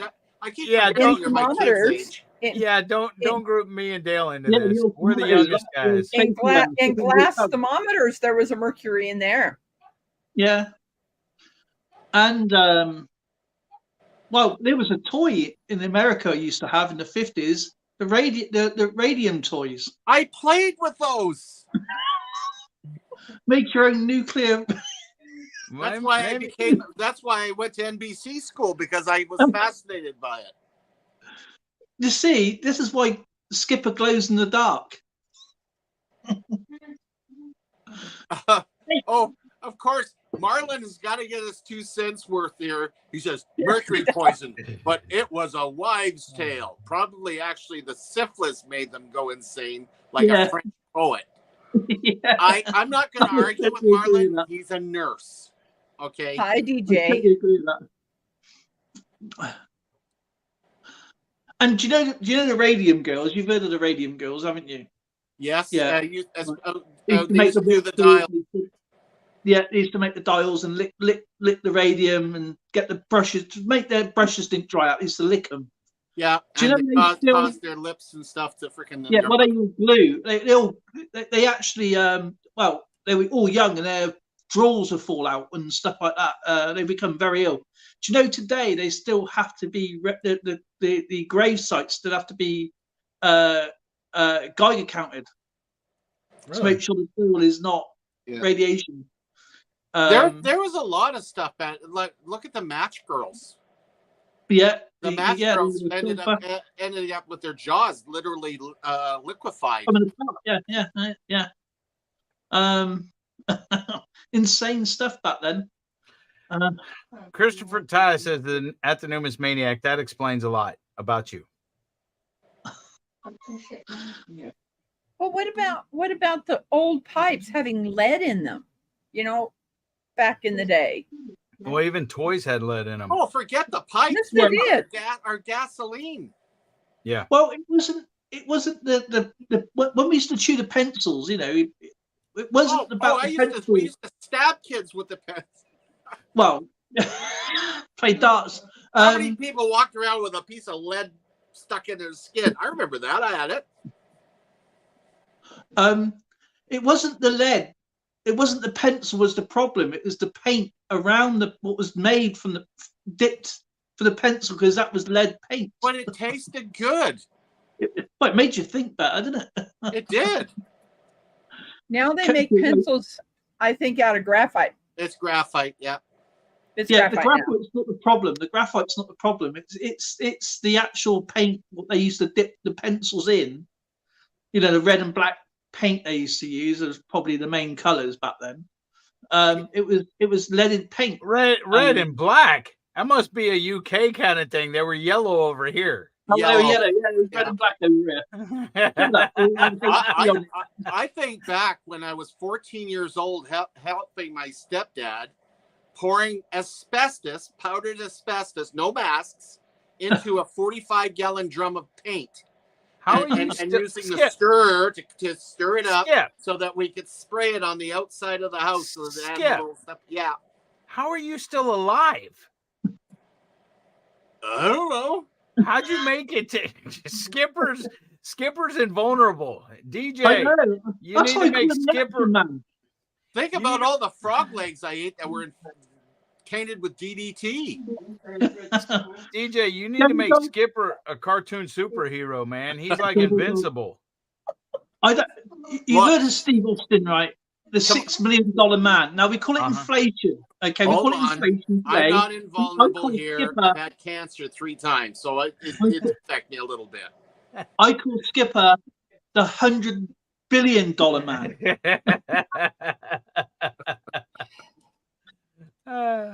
He's definitely an action man. I mean, he's landed in minefields. He's you know, he's I've flips never told Eddie that story. You're in for At him being a Marine, he would be sitting there going, yeah, right. Okay. If he landed in a minefield, obviously the Marines went in to save him, you know? No, look, this, I promise you this is not war porn. Okay, we call it war porn. It's not war porn. No, it's not. I don't like the war porn. I was recalled to camp in the Golan Heights during Operation Galilee when the Israelis invaded Lebanon in '82. I was driving a white UN Volkswagen bus, and it was just me in the damn thing. And I'm leaving Tiberias. I hit up the road heading past into the northern Galilee, and I hit a convoy of Ben Gurion tanks. Those are the old Centurions with the modifications so that they actually work better. We Canadians sold them to them, so they got rid of them. Anyway, the roadways up there had no shoulders.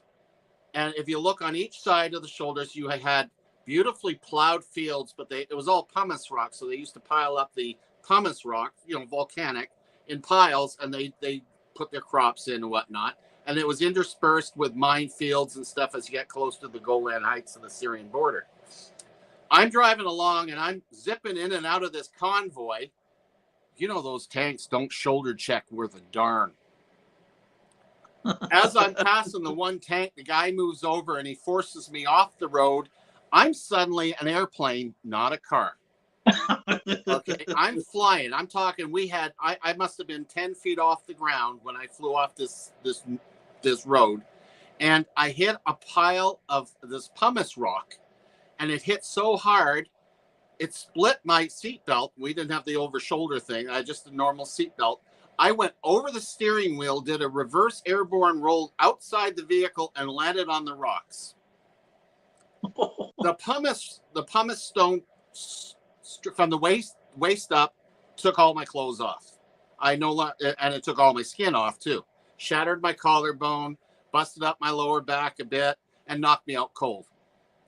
Well, the premise to this is, a few days before this incident, I was watching a video with the Debug-O, and he's explaining to us newbies about the dangers of the Middle East with the camel spiders, the Palestinian vipers, the scorpions, all this stuff. When I woke up, that's all I could think about. I'm going, oh my God, I'm on the ground. So I get up, my arm falls down below my waist. I pull it up, I'm bleeding everywhere. I look over, I'm not in a farmer's frickin' field. I'm in a damn minefield. There's a frickin' barbed wire with a triangle hanging off it. And I flew off. So I realized I'm screwed. So I said, okay, I got a choice. Either I can't prod because I'm in too bad a shape. Prodding, Eddie knows what I'm talking about. Okay, there's no way I can look for mines and try to find the passage out of that thing. So I can stand there, bleed to death, or I could walk out, get blown up, or I could actually make it. So I did. I walked out. Got on the road. The convoy had long gone. They didn't stop. I looked way down, a half a mile down the road. There's a little cubicle that's up there, a sentry post for an IDF camp that was set off to the right. And he was a sentry. So I'm bleeding as I'm walking down, holding my arm up in place and whatnot. The guy sees me. Now, almost all Israelis speak English. It's surprising. You know, you're in Israel, you think, no, they're speaking Hebrew. Yeah, they can. But they can speak English, too. Not this guy. He's from frickin' Ethiopia or something. Can't speak a word of English. Thank goodness he could decipher the fact that I'm bleeding to death. Pulls me in, sits me down. He gets on his blower, and he gets a hold of what we call Spy Hill, which is an Israeli spy installation way up on a mountain that overlooks Syria and Lebanon. And they got a hold of these guys because that was the only way they can contact the United Nations detachment in Camp Zawani. So Camp Zawani dispatches a field ambulance, comes out to get me. Well, first thing that they do, of course, they give me that morphine, which is really good stuff, by the way. And they put me in here, wrapped me up like a mummy, and then they told me the good news. We're not going to the camp. The medical officer's on leave. So we're going to have to go to the MASH unit in Zifat that's run by the Israelis. So the Israelis are at war now, and I get to go to a MASH unit. So it's a field hospital, all buggered up. It's my own stupidity.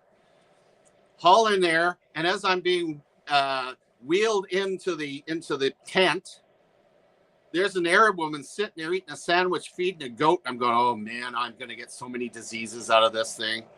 So I get in, and the hospital these guys were amazing, absolutely amazing. Not to mention I was so stoned I wouldn't care anyway. But they doctored me up, and they wrapped me up and sent me back to the camp, collar and cuff to pull my shoulders back. I was wrapped up. I looked like a mummy. So I get into the camp. I'm staying in the MIR, and my buddy Joe comes in. He was actually the camp plumber, and he had no filters. He looks at me and goes, "Oh my God, you're gonna die!" So you SOB, get out of here! I'll survive this. I'm just a bit of a mess. They sent the camp plumber in to fix him. Yeah, fix my plumbing. He's leaking that bad. They got a plumber. Yeah. So overall, finally, I was geared. I was supposed to be repatriated back to Canada. That was a mess. And the medical officer comes back, and I coerced him into keeping me at the camp. He says, "Look, I don't want to go home. I'm staying here. I'm making money here. I'm going to stay here." And so he doctored up my medical docs so that it wasn't as bad as what it really was. So I ended up working in the camp orderly room on a typewriter with my arms but like this, and I'm typing like this, and, you know. And eventually, I got to the point where I could drive a truck again and whatnot, and I eventually got into the normal routine. But so, in other words, that's just another story for our incredible, invulnerable superhero, Super Skipper. Yeah. Pretty well. Yeah, pretty well. Don't know how I did it, but you know, hey. DJ, I hope you took notes. Make a cartoon out of it. Yeah. You can make a book. Well, you gotta understand, I had an alternate reason for doing that, because I had arranged through the camp. I was smart. I was a genius when I was younger. I commandeered my camp padre, who had to do all denominations, all faiths, to take us on location Bible studies. So when we weren't working, we grabbed the padre.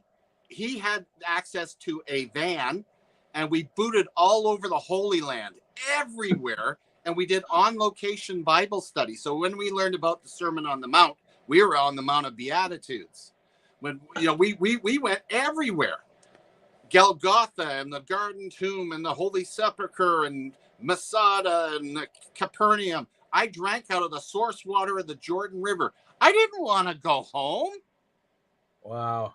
You know, I had a reason to be there. So that was the best experience of my entire life, despite the fact that I had no skin left on my back, but it was great.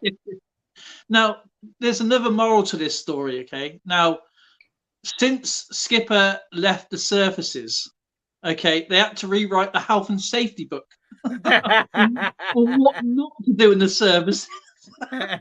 Well, I think that, and I also think the second thing is don't hang around Skipper, or don't be too close to him, because even though he will survive whatever's about to befall you, you may not. Oh. You haven't heard the tale of the two girls. There's one I should never have survived. Rebecca, you may not want to listen to this. You may want to plug your ears. Fine. I'm having a blast. Listen to this. Rebecca. No, it's not like that. Hey, Tina. I was leading a section to an area of the White River that had cliffs that were about as high as Niagara Falls, and in this gorge there was a rapids, and there was a portage area with a small waterfall, the whole 9 yards. And we were going to rappel down these cliffs. And as we approached through the woods with all our ropes and whatnot, we got to the edge. We're carrying rifles the whole night. I mean, we're soldiers, right? So we had to have all our kit. There were two little girls in our training area playing on the edge of this cliff. They had wandered off of the highway, Trans-Canada. Their parents had pulled over. They had a problem with their Winnebago or whatever. And these kids wandered into the training area. And the moisture from the water down below, it had all the cliff faces were wet. So me being the sergeant in charge, I'm sergeant in charge of this section, I ran up in front, grabbed the little girls, lost my footing, and I went over the edge. Now I'm going head first. We're talking slow. I can remember it like it's yesterday. Wait a minute. Wait, you grabbed the little girls. Did you hold on to the little girls? No. I pulled them back away from the edge. Oh, okay. Lost my footing, and I went head first off the cliff. I was thinking maybe he used them as a pillow. Push them. No. Are you kidding? They probably wandered back, and I didn't even see them when I finally got back up. But I remember falling down this gorge. I could see the rapids and the water, and the guys portaging down below in their rafts and the whole 9 yards. I mean, there's a lot of stuff going on. I'm falling down, and all I could think about, well, I guess this is it. I'm done. And it was like the hand of God pushed me. It was a wind. Pushed me against the cliff edge, and I hit a 2-foot wide ledge. I broke my leg, but that's all. And I'm telling you, I will never forget that experience. The guys I brought in rappelled down, freaking they split it up my leg. The splint was a little too long. I should have talked to them about that because it hurt like hell. They hauled me up. And of course, they wouldn't bring a vehicle to where we were. It was 1.5 miles to our 3/4-ton truck. I was two got one on each side, and they had this splint that stuck about that far past the bottom of my foot. So I hit every branch, every root, everything that came along was going through my whole body. I finally get to the truck. They throw me in the back of this truck, and there's a bunch of sick, lame, and lazy on each side that they're going to the MIR into the camp. And I'm on the floor with a broken leg, having just gone through this traumatic event of falling off a cliff. And one of the guys, I look up, and he's crying. I looked up and I said, what the hell is wrong with you? Forgive my French. What are you doing? And then as I said that, the hand of God hit me in both legs. I got a double Charlie horse. Oh, I forgot all about my broken legs. And that was it. I was done. I was like, I can tell you right now, Charlie horse hurts worse than a broken leg. It was absolutely horrendous. Eventually, they got me into camp. They did the x-rays. They put me in a cast. And they, instead of sending me home, they put me back to the damn tent city. And I got to take care of the tent lines for 2 whole weeks. On crutches. It wasn't even a walking cast.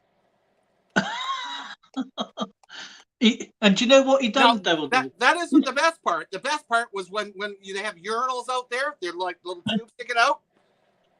Don't be out there on crutches when a bear walks down the road. And do you know what? He did all this, while he was on his basic training for 16 weeks. That wasn't basic training. Basic training was easy. The only thing basic training did to me was drop the baby fat.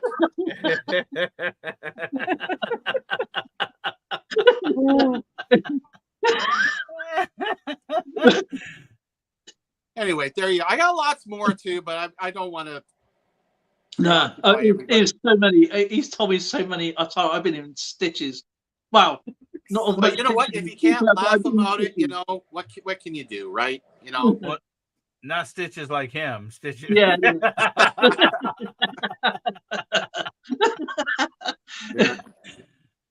How many people can say they've gotten rear-ended by a semi and was able to walk away? By a semi? Ooh, by a semi. And walk back to the ambulance. How many people can say that? I can. Yeah. I can. Yeah. Count your blessings. Definitely. Definitely. For sure. Uh-oh. Yeah. We got trouble happening here. Wait a minute. Only a second. Is that because the Clemson flag behind him? Oh yeah. Okay, we got the helicopter brigade in here now. How's it going, Patrick? That's doing fine, Jason. Nice to see you again. Dale, I Hi, haven't Jason. seen you in a while. Yeah, been going through a bit of a hard time with my puppy dog. He's Jason. not doing too good right now. But Okay. I'm a new granddad, so hey, Congratulations. of a sumo wrestler, but that's okay. Okay, why'd you say the helicopter brigade? Okay, you explain yourself, Jason. I used to work on Blackhawks in the Army. And I used to work on 53s in the Marine Corps, Sikorsky's. Okay. So I guess And I used to fly as a passenger in Huey's. Oh, shit, I'm Yeah, but the thing is they were always life flighting you out of there. well, maybe a little. Wasn't the Black Hawks nicknamed the Widowmaker? That's a voodoo. I'm So sorry. very, very temperamental. The Black Hawks. I mean, I trust. No, I thought the Widowmakers were the 104s. No, that's an aircraft, about the helicopter version. Helicopter the version. Black Hawk, Yeah, yeah. the lawn darts. Yeah, Before we I think the Kilo 40 model, if you keyed the mic next to an antenna, the stabilizer would do like that and send the Black Hawk into a nosedive. Nosedive. Yeah, and we used to call our CH-46s, which were the egg beaters, we used to call them flying coffins. Oh yeah. You're right. Okay. And then the 53s, what I worked on, they were called, well, I don't want to say what they were called, but they were always leaking hydraulic fluid, but they were called flying poopers. Nice word for what they were called. Oh yeah. That was a Sea Dragon, right? The Super Stallion. It was Super Stallion. yeah. If you actually go on CH-53 Echo made by Sikorsky, they were the Super Stallions. Now they went to the CH-53 Kilos. But I mean, they had the Alpha. They're ancestors of the Jolly Green Giant. But they had the Alphas and the Deltas, like the Presidential Squadron that he flies on. Those are 53 Deltas, and then they were Echoes. Now they're Kilos. Guys, you didn't notice, but ever since you started talking aircraft, Dale woke up. His eyeballs are like this. Like, Aviation's my thing. Spent Yeah, but the if- past 2 days trying to populate my collection on Numista. I've gone through 3 of those books by there, and I'm already over 1,000.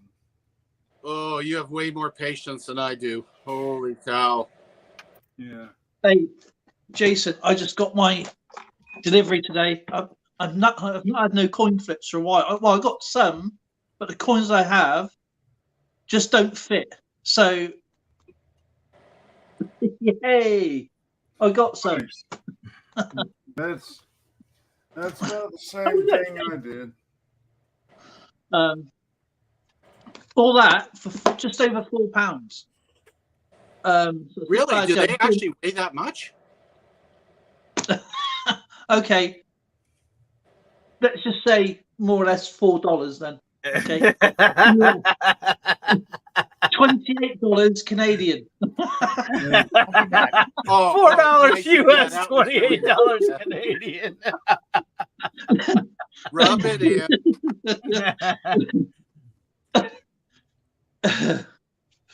Good gravy.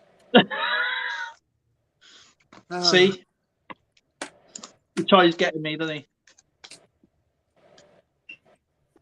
Oh man, I can't wait to start putting my coins back into the flips. Hi, baby. I got your message today, Jason, by the way, thank you. Just let me know which what you want from. Oh no, I already sent you the list. It's on I'm surprised I never hooked up with you on Facebook. I just had to find you through Patrick's friend list. I sent you the checkoff list over on Facebook Messenger. Oh, I'm not on Facebook Messenger. Are you not? Okay. No. I have to find the way to get to you. I mean, I've got quite a few Russian coins, but I've not gone through them yet. I've only just picked up a few. But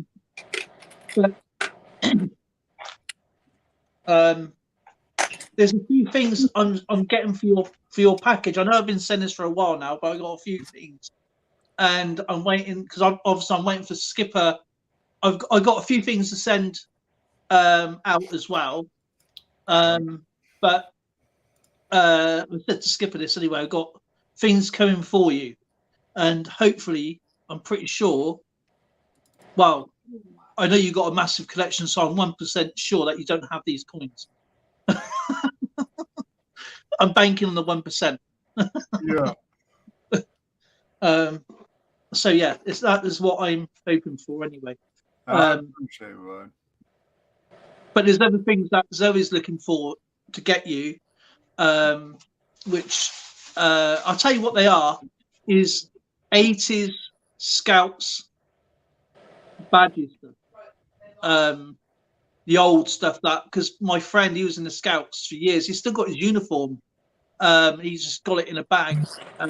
We've kept it ever since. He keeps all he keeps all that sort of stuff. He lives in Australia. But so he sent me the badges, what he has. Well, he sent it to my brother, and my brother sent me the picture. But so I'm trying to get the duplicate ones of what he had. There you go. I appreciate it. But yeah, it's difficult because it's, they're so sort of. I'm not sure if you got any of the toggles from over here. I'm not sure, but is it woggles or toggles? I can't remember. Woggles. Sorry? Woggles. Not toggles. Woggles. Toggles you click up and down. I understand. I wanted to show you guys a picture that I took at my very first air show. Oh. I mean, I know what that is. That looks like a Stearman. No. I think I told you that was before, didn't I? Yep, I took that picture in Marshall, Missouri, at an air show. I would love to fly in a biplane. Wouldn't that be neat? It's a closed, as you can see, it's a closed cockpit. Yeah.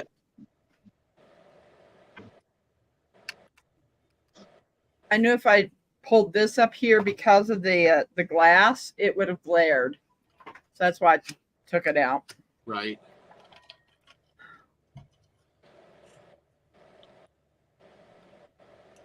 Yeah, Jason, I'm looking for some more older Scout books myself. I got tons of stuff that's mid-range. I was thinking about sending to you, but I don't know if you could use them or not. Well, I thought I lost my original Scout books from when I went through Scouts. This past weekend, I went back home to Georgia and found both my books from when I went through Scouts. Yeah, there's two. Actually, I'm going to show you a couple of them here. They're not scouting, but they're. I got some manuals for you, Jason. They're over there. They're from 1974 and 1972. Right. I'm not sure if you. They're all perfect. There's no writing. I'm surprised there's no writing in there whatsoever. So I've checked the pages, and they're all perfectly clean. So for that age, 50 years, 51 years old, or 49 years old is pretty cool. So I got one for Skipper as well to send as well. So that'd be definitely cool to see. Thank you, Christopher. Ooh.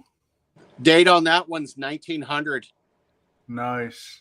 It predates scouting.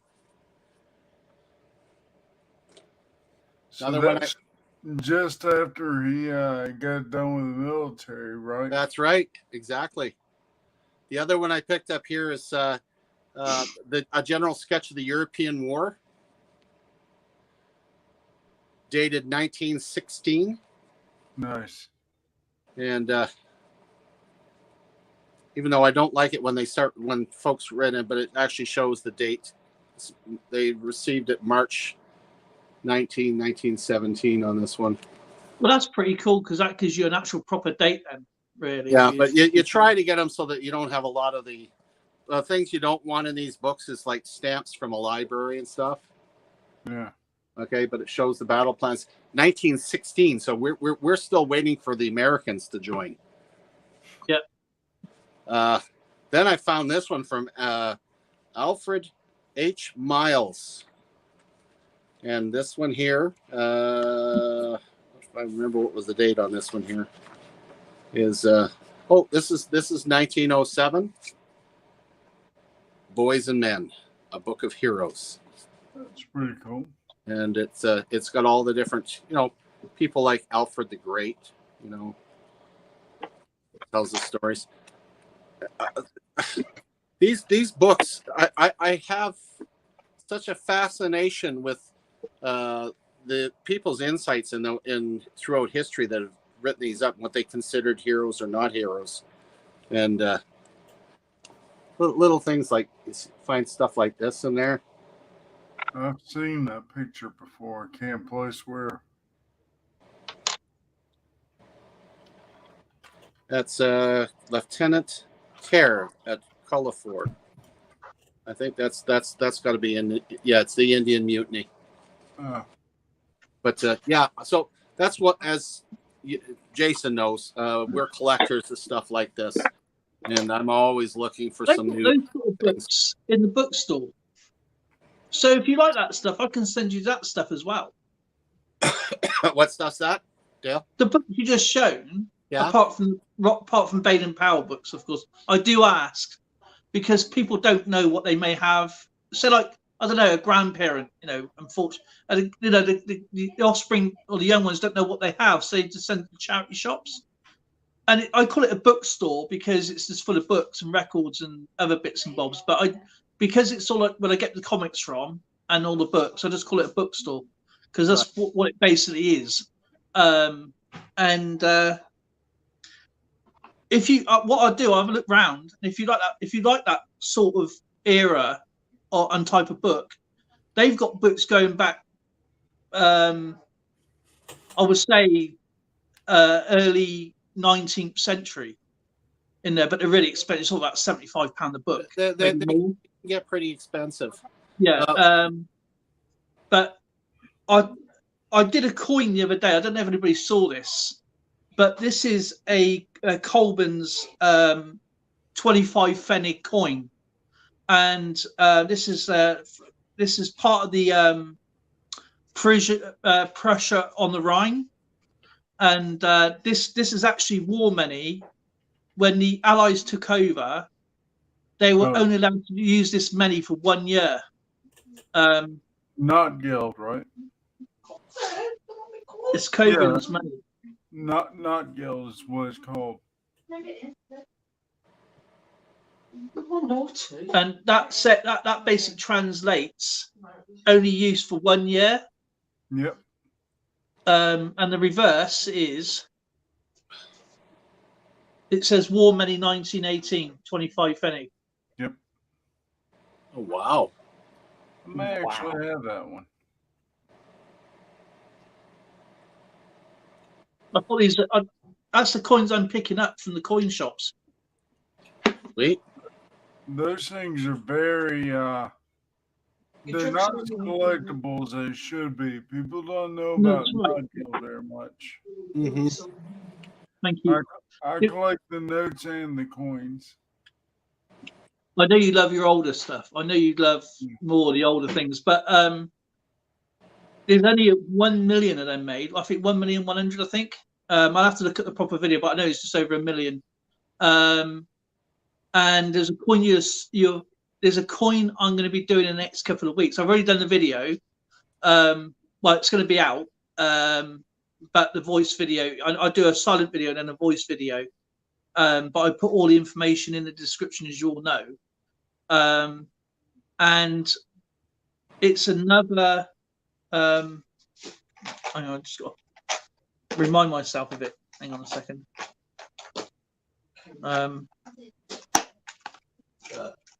Does anybody know what kind of plane that is? That by I think I told you. I can't remember off the top of my head now, but I think I saw that picture before. You've shown us before. I'll have a look for you in a moment if you want me to. If you want me to recapture it for you. All right, Lolly. I don't know enough about aerial planes. someone says All right. Good night, beach sweetheart. strang, No wearing the diving uniform tonight. Stager wing. staggering. I don't know. Stager wing. Uh, Oh yeah. I'm looking at a picture right now. Yeah, that's exactly what it is. It's a Beechcraft Model 17 stagger wing. yeah, Beechcraft, that's it. Beechcraft. All I know is when I seen it, I really liked the shape Good of night, it. sweetheart. That's why I took the picture. Thanks, Marlon. Have a great one today. It's a gorgeous. Take care, Marlon. Take care, Marlon. They came out in 1932. That's later. Oh, I did tell you what, Skipper. I think I found the smallest coin in the world. Right, it is really tiny. I put it against my quarter farthings, and it's smaller than that. It is. Well, this is a 10-cent, right? Canadian 10-cent, Right.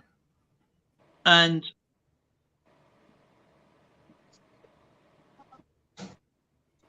if you want to put me up bigger, Skip, I'll show you.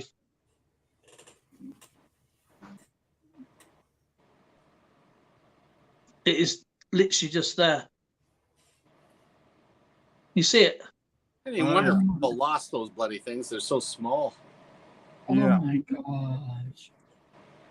The smallest I've seen was a Panamanian coin. I'm trying to remember which denomination it was. I have the Panamanian type set. Let me check.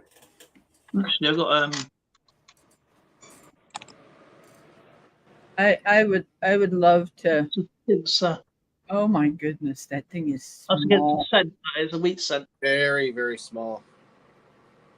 Man, I would not like to. I mean, it's I think it's 64% silver, if I remember rightly. But man, it is small. Where's that coin I was going?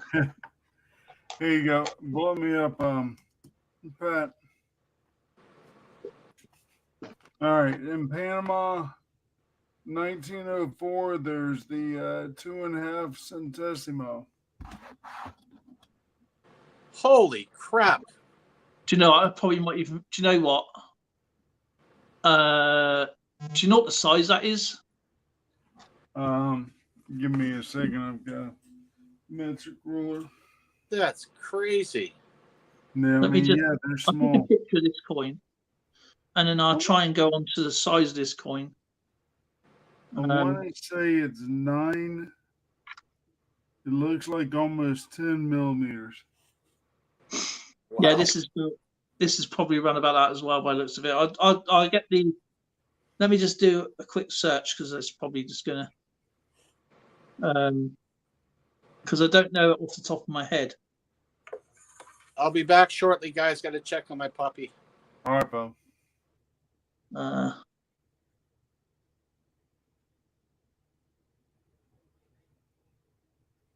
Right, I've gone to. Yep, the Panama pill. Oh, this has gone to the wrong coin, like always. Let's just do it this way. This is, I think it's Netherlands. You know what would be Actually, the neatest thing is when I go to the coin place that I like to go to, is Right. have you guys in my on my phone. You say you need to get that one, Exactly. Yeah, definitely. you know, because I Mm. don't know a lot about coins and stuff. And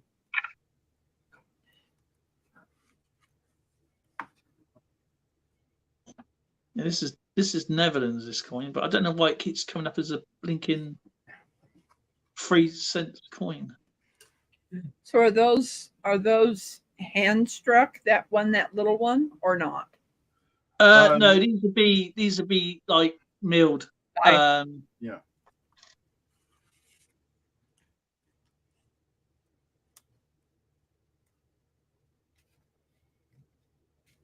Um,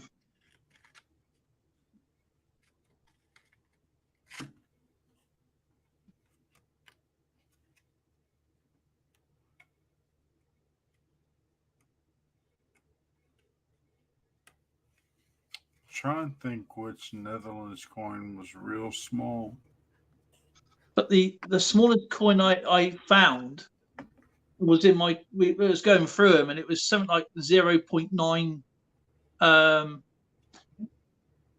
millimeters. 0.9?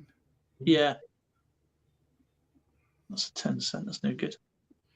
You sure it's not 0.9 centimeters? Because millimeters, that's almost about the size of a ballpoint pen point. About that size. Sorry, 0.9. Yeah, sorry, 0.9 millimeters. 0.9 something. Because I had my calipers on it, and me and Skipper's going trying to find the smallest coin we had at the time. Right. But I knew the smallest coin I had at the time, well, it still is the quarter farthing coin. They're not made, even though they're made in United Kingdom, they're made only for Malta. And there's only 288,000 of them ever made. So How many got lost?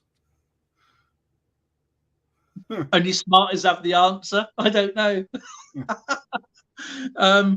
I honestly don't know. I mean, I've got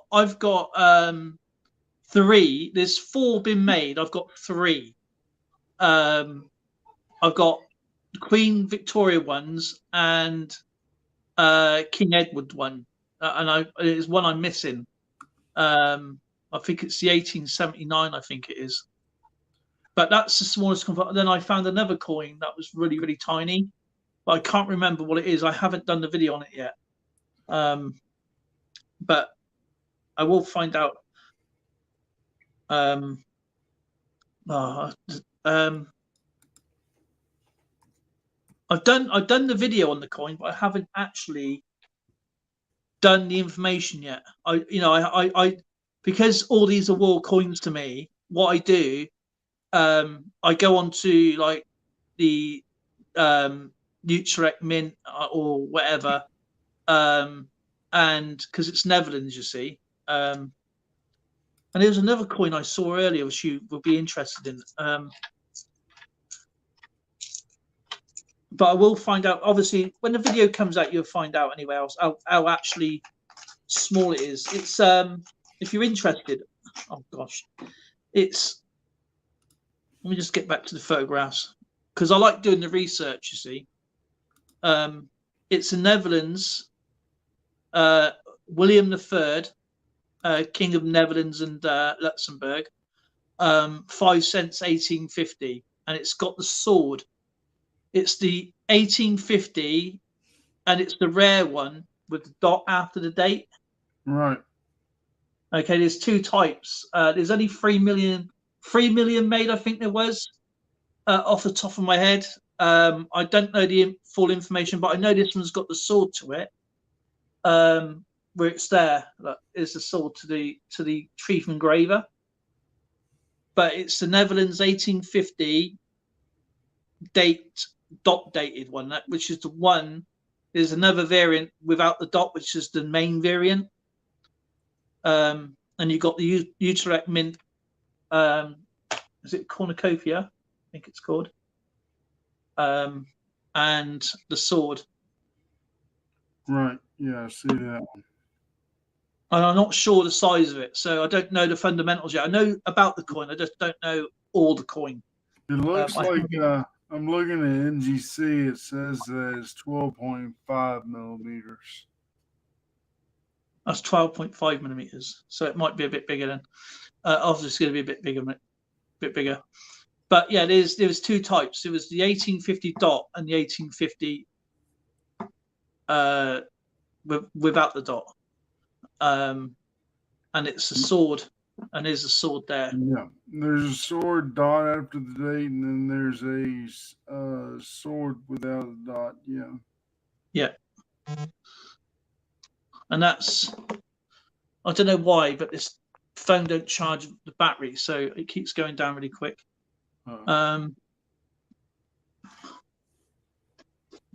me just change it. The smallest I have is Russian wire money. They run between 7 millimeters and 10 millimeters.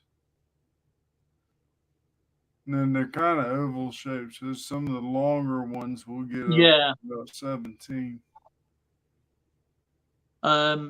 There was like the Russian coin I done the other day. There's variants to that as well. You got like there's an 8 orbit wrap around the wheats, or you got the 16. Is it the 16 wrap? 7. Yeah, 16 wrap. Which I found quite interesting. But yeah, I search a lot of the stuff, and I put it into. I actually write the stuff down into books. Right. But I've never heard of the Panama pill, obviously. So that's the one I showed you. The 2.5 centimo. I had never heard of that either. But it's amazing what you pick up. I mean, Jason's is just incredible information. I just have a lot of fun looking at channels and going around different channels, learning stuff. You know, I don't believe is an absolutely an expert who can go. Do you see what I mean? Right. And go, oh, that coin's. Is so much variables to a coin, and I like looking at what the you got the effigy on the coin, you got the country on the coin, you've got the date on the coin. It's the little bits why they're on the coin is what I'm trying to find. Right. You know, that's what I enjoy trying to find. But as I said, a lot of this comes back with experience looking at my Roman coins, my ancient coins. So that's why I do a lot of research. I mean, I must admit, I don't use Numista. I use it as a base for a cross reference, and I go off on my own little merry way. Because there's some coins that I don't know what they are, like the town coins. Oh, I know what coin it was. It was the Hamburg. 1727 coin.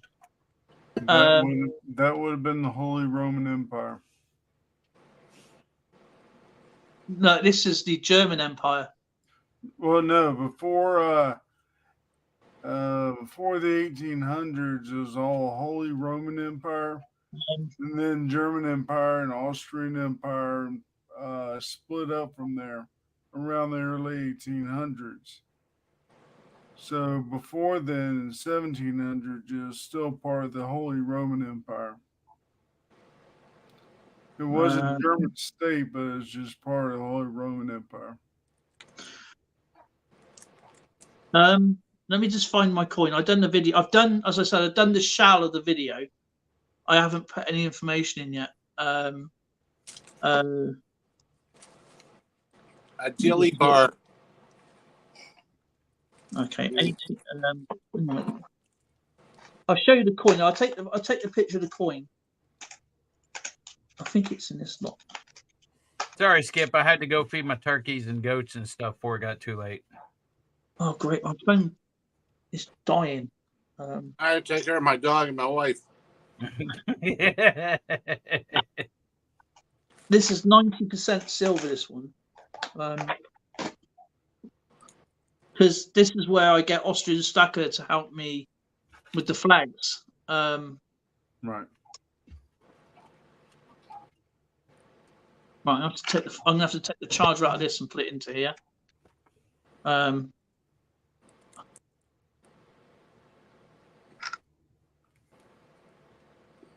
That's the coin. Oh yeah, that was Wow. a beautiful coin. But the reverse is quite a different story. I have to try and get it on the side quickly because the battery's going to run. I'm not really worried about my actual main phone running out. 1727, this one. And Oh yeah. Well, a lot of them turned out that way. I mean, you can't really shoot it down for its age. yeah, because that is Johann, because they use the I as the J, and that Right. is Johann. Oh gosh, Johann. Let's try and find it.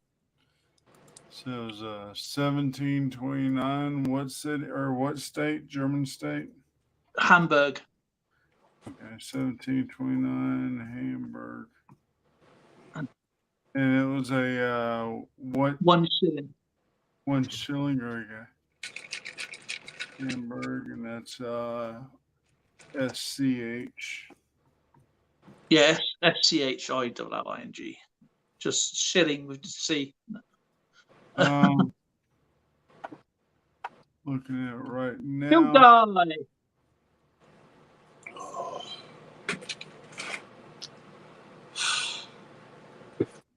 Having a backwards dinner. That dilly bar didn't last long, Skip. Oh, I inhaled it. the engraver. His name was Johann Leo. That's it. They use the I as the J. I knew that from my last video when I done another German coin with actually I think it was the Coburn's coin, and that was actually quite weird because the flags on there, because Coburn's going back since 1918 used the green and white flag. Now, when I spoke to, obviously I couldn't get all the information that I needed. I actually resorted to YouTube channels, and they said to me, and I said, what flag? Because a lot of them used the black and white eagle flag, and because it's from 1918, there's 2 flags that they would have used, and it would have been, I think it was yellow and blue. I think I can't remember off the top of my head. My head's all weird. Yeah, they used the today's Coburn's flag for all of eternity, but what their preference is the black and white eagle flag from 1918. There was 2 flags, but because it's the Rhine, what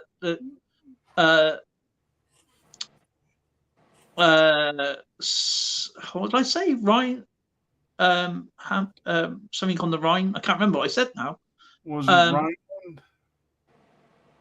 Rhine? There was going through, going down the Rhine. There was lots of obviously territories that were taken over by the Allies. Right. So they would use their own town flags, which would have been the green and white one, because it changed over. They said because the Allies took over that time, it would have changed to the white and black eagle flag. And then they later on, back in when it was again after World War II, they changed the flag to, I can't remember what it is now. Do you know, I can't get it up because my phone's dead. I think it's the black, red, and yellow flag. No, they wouldn't have used the German because I want to use the date time of the coin. So when someone emailed me and goes, preferentially, if you have a look at our videos, a lot of the videos around our area, they're all black and white. So they would say use this one first and then use this one second, because that's the way we would do it here in our area. Right. So I just went on their experience rather than, I go on normally a lot of flag sites, and I've also got my flag books in my cupboard. So, and I couldn't find, obviously it was so, because the German Empire flag is kind of strange, because when I was listening to about it, the black, yellow and gold is actually used first before the white, black and red, because of their uniforms. And they changed it to the German Empire, the black, white and red, just because. But the black, red and gold, black, yellow and gold, or musky, what they call it, was part of their gold braided in a uniform. It used to be downwards. Not going across, they used to go downwards. It's just until later on they changed it to the stripes. But it's just one of the most complicated flag systems ever. As you said, with all the empires, the German and Austrian and many others, it is such a complicated. It must be about 600 flags. It's like. And then, of course, it was there was just the black and yellow one. It was just black and yellow, and then it had the black and yellow and the eagle. I had to resort to Austrian Stacker for that one again. So he's helped me loads of times with the flags. I've not heard of mycollect.com, Christopher. I use it. I think he's submitted. It's basically kind of like Facebook mixed with PCGS. I can't remember what they call it, but your set collections where you can actually put in all of your slab coins, PCGS, CAC, NGC, stuff like that. And you can actually put them in sets like... say you're trying to do one of each small cent, so you can actually do all that, or you're doing a typeset collection of slab coins. You can put them all in the typeset. I went on to it. It's actually pretty neat, but they're only doing slab coins right now. That's a big difference. Yeah, my favorite part of the coin collection is when I get a bag in from the coin stores, I don't know what I'm getting, and I look at them and I think, oh great, I've got to search this stuff now. My brain's going to blow a fuse, and it's the research. I mean, I had some Roman coins in the other day. Lucky I knew what they were anyway, I knew one was Constantine the First, the other one was Constantine the Second. It's quite common, right? But I love my ancient stuff, So it's, to me, I don't know about anybody else, but to me, once you get past knowing what the ancients are, or how to search it and where to go, all the other stuff becomes sort of like easier, Yeah. Ancients is hard. Yeah. Sanskrit is harder. I think the Sanskrit stuff is going to be a lot. All the Celtic stuff is really, really difficult. Well, I tell you, with coin collecting, I have learned how to read Asian for numbers, and also learn how to read. I would say Sanskrit or whatever the Arabic numbers are. Yeah. Yeah, and they've been able to read those. So. Do you know what, Jason? The funny story is about that, and Skipper knows this. I actually use a very old stamp book because with the stamp collection, they've got it all in English on either side. So they got their even Hebrew, whatever's going down. they've got it all in English on the other side, so that makes it such a less of a chore. So 99% of the time I'm going through the numbers just by reading off of my stamp books. Believe Right. it or not. Wow. But yeah, and that is like my Bible to that, you know what I mean? So Right. Eddie, Yeah. it looks like the dog is checking out all the things going by. Christopher does look like he's going to take off. It's She- actually a pretty cool sight. She actually smashes her cheek against my lips for me to kiss her cheek. oh. So that's what she's doing right now. That's why I can barely talk. She Doggy. presses her cheek against our lips for kisses. Oh, that's so sweet. Mine's smart. He's staying as close to the floor as possible. He's not used to this. Any temperatures above 15 Celsius. Yeah, she'll go lay on the AC vent to cool herself off. Mayors are going, Sandman, hello. Hi, Sandman. Hey, Mia, how you doing? Gosh, I haven't been to Maya's channel in ages. There's my mama. There's my daddy. Or no, it's red. It's not her Oh, daddy. I got to send her a sticker. I haven't done one for a while. You haven't sent Maya a sticker? Well, I haven't. I think I sent her a long time ago. I send so much stuff. I mean, I'm behind on a lot of. I mean, I'm not behind on postage. I'm just behind because our car was damaged, wasn't it? So we don't actually live near a post office, so we're still on catch up. Hey, So Dale. I done a load today. Hey, Dale. When you send me a sticker, brother, I don't think I have any coins from the UK. I got Canadian coins. I'll send you some British coins. It's not a problem. It's not a problem. The only things I can't send you is Welsh coins. There's only actually 4 ever made in the Welsh territory. So in the Welsh, but you're talking that was a long time ago. That was very, very, very expensive coins if you get them. Oh, there's no only worries. 4. I mean, you've seen my What about- collection. What Yeah, about I've seen- Swedish? Yeah. What about Swedish coins? Sorry? Swedish coins. I got quite a lot of I do actually like collecting Swedish silver.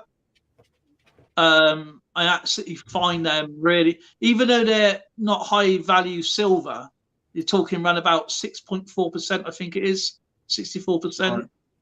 But I still like them. I love. And what's funny about those coins are sweet. If you get one with the crown on it, that's actually the Icelandic crown. Oh, okay. Which is actually quite interesting. And they're made obviously in Bern, Sweden, but they do mint them in other places. Okay.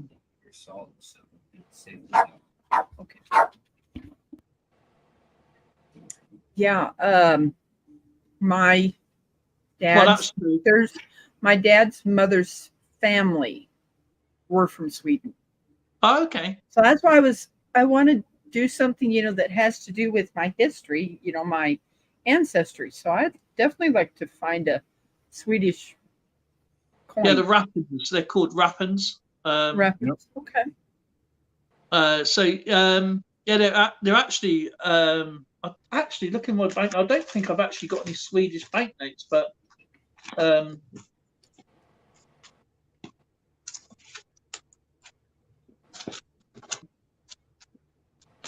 don't think I've got any. To be honest, I don't think I've got any Swedish banknotes. But I do like, if I see, because they're actually quite cheap.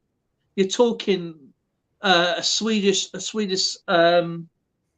silver coin. You're looking at anywhere from £1 to around about £3 on condition, maybe a little bit more, depending on the mintage. But I do like, it's one of my things I do enjoy collecting is Swedish silver. And when I do my silver pouring, it's Swedish silver. so it's pure 99 because it's such a nice silver to pour with. And they they come in grams, but is it the Vampy, isn't it? The Vampy silver. Hi, Sandman. You know. That's my brother Ronald. How you doing, Ronald? Ronald. Good. I No, got don't think I got Tiffany's hat finished, her second hat. wow. It's just- Nice. 3 hats I've finished today. Sweet. Blows no, my I mind. haven't got none. When I asked, when I phone around, actually, what's happening there? No. Well, actually, is it Swedish? That might be Swedish. Actually, this one here. Actually. You know, Rebecca, if you were to put jokes in your hats that you knit, you could make a killing selling nitwits. I don't know any jokes. Yeah, this is Swedish.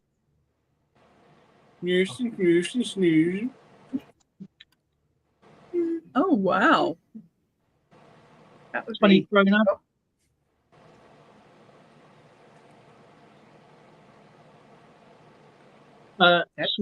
Sweden Bank.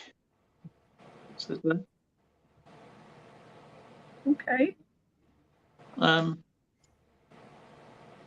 I could go to that coin place that is close to me and take a look. I know they're probably going to want more than, because they're a dealer. Yeah, you're going to pay a little bit more for. Yeah, you do. But then you got to think about if you was to pay that anywhere else offline, you're going to be paying the postage. So just for an extra couple of dollars, you got it there and then. You haven't got to wait. If it gets lost in the mail, what the condition's going to be, you can see it there and then. I see it right there and then, and you can touch it, feel it, and then you can decide what you want, if you want it or not. You're only going by a photograph and someone's word online. And don't get me wrong, there's a lot of people I do like buying off online, that I do trust wholeheartedly. But there's some people that I know that's got a checkered past, so to speak. So I'll let somebody else, take the worry. But I'm lucky that our coin stores are back open, and I got a rapport with them now, and I've been doing it a long time. I used to have this old boy. I made friends with him going back 2012, I think, 13, and he had a shop, and he actually lived in my town, but he moved away. He had a coin store somewhere else, and got in touch with him, and he used to say, send me a bit of money and I'll send you whatever I got. And he did that. And last time he sent me stuff, I wasn't expecting anything, didn't send him any money, and this whole big bag of coins came through the door saying, thank you very much for your business, it's been a pleasure, but this is my last lot of my collection, so enjoy. I did a video about it. I wasn't expecting it. I was actually quite shocked. There was quite some nice pieces in there, but so you got to keep your sources open, Right. And I got some great stuff off Jason, great stuff off Skipper, and many other people, in the community, past and present. And there'll always be those items. What I buy is one thing, but anything that's gifted is absolutely the bomb. The specialist. That's very nice stuff. what you do, Dale. Sorry. It's nice the way you do that. Yeah, it's. When I do my mail calls, I try and do them individually, so it's like a history as well. But I just love what people send. Whether it's a sticker, sticker. You got to admit, though, the stickers are the most important, right? They're like the best thing ever, aren't they? The stickers. I wanted to make my mother a bracelet with the wheat pennies of our family, which I never did, but I have those pennies. My grandfather, her father, was born in 1897, and her Wow. mother was 1903, and stuff. And I've got those pennies still, and stuff like that. So it's kind of interesting, and remembering, because of course mine wasn't a wheat, because I think the wheat stopped in, it was either 58 or 59. 58. 58. Well, that was the year he was born. So 59 and 6, my brother and I were in 60 and 61, so we don't have wheat pennies there. But I've got all of my siblings, all of them, of those years that my siblings were born. The year my parents were born and stuff. And that's the pennies I showed you.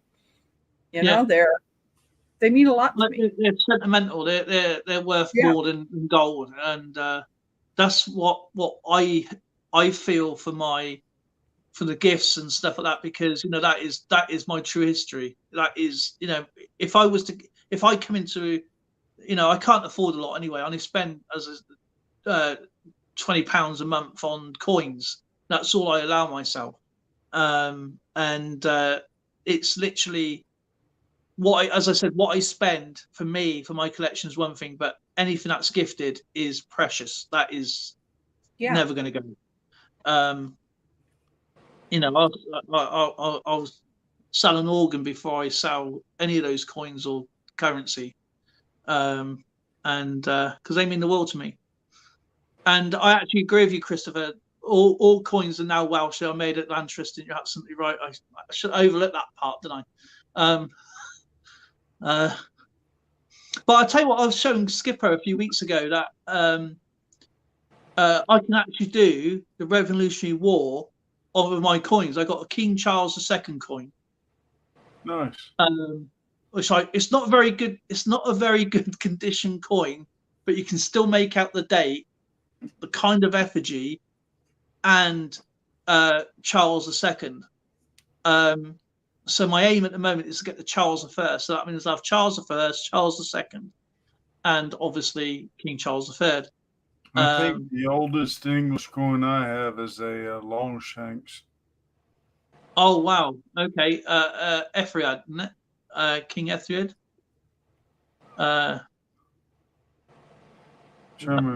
Longshanks is because he was tall. Ethered, is it? I can never pronounce those Saxon names. Ethered,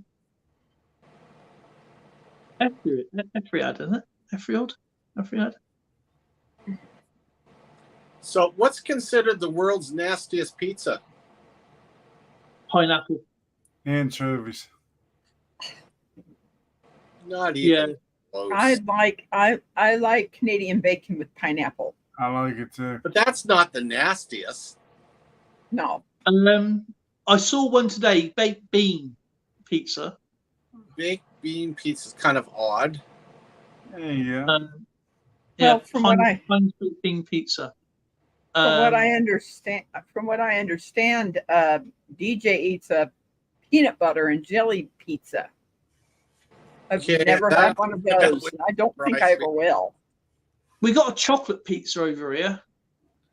Well, yeah, I've had dessert pizzas before. I mean, I've had a cheesecake pizza from the guys down the street here. They kind of do a graham crust type pizza crust with cream cheese, like a lemon extract and some stuff on it. They just put that on there with cherry syrup. It comes out pretty good. That's different. I was thinking along the lines of a pizza that's made with durian fruit, strom ring. That's fermented herring for those that don't know about it. Crushed Paki chips and Italian maggot cheese. Yeah.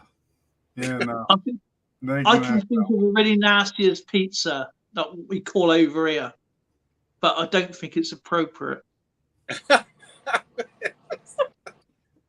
We actually call it a name. We actually call it a pizza.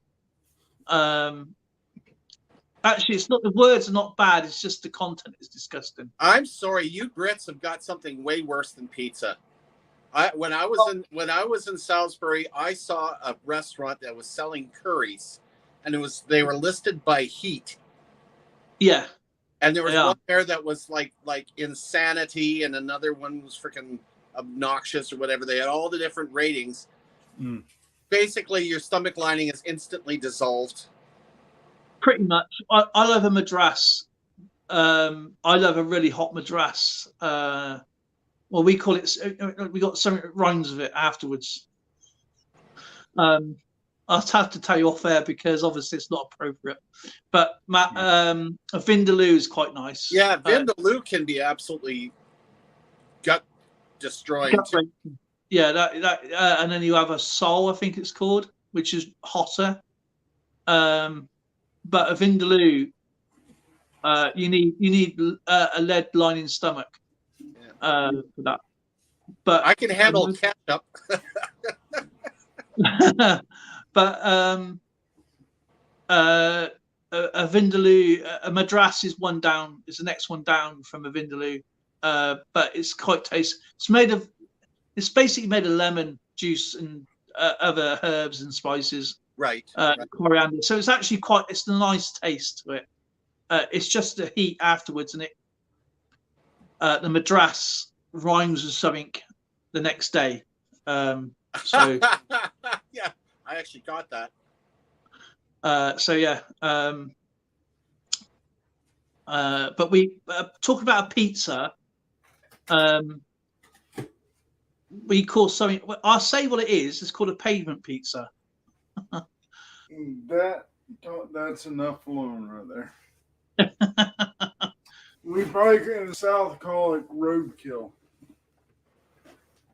Roadkill is one thing. You can eat roadkill. You'll never eat this pavement pizza. Too, yes. You will not eat this pavement pizza. No. You can eat roadkill, but pavement pizza you won't be able to eat. But that's the nastiest pizza I know of. Honestly, you look like Leonardo da Vinci. I don't think he's even listening. Me? Eddie. He's just in his own world. Well, I'm going to need to get off here. I'm going to need to get off here and cook some dinner for my brother and I. Yeah. I'm going to make something really simple tonight. Good gravy. We've been going 3 hours. Yeah. Almost 3 hours. Yes. You're going to make something simple. You've been making stuff complicated all night. Hats. Complicated. Well, these are Tiffany's. those are going to Tiffany. This is the first one I made her.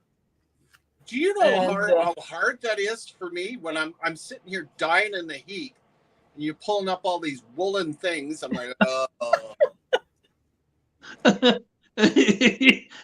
Rebecca, put out a big coat and say, look, try this size. I have made 3 hats today. 3. Wow. And I'm probably going to make a 4th one today. I don't know how you do it. It's just mad. Mad Hatter. Mad Hatter, yeah.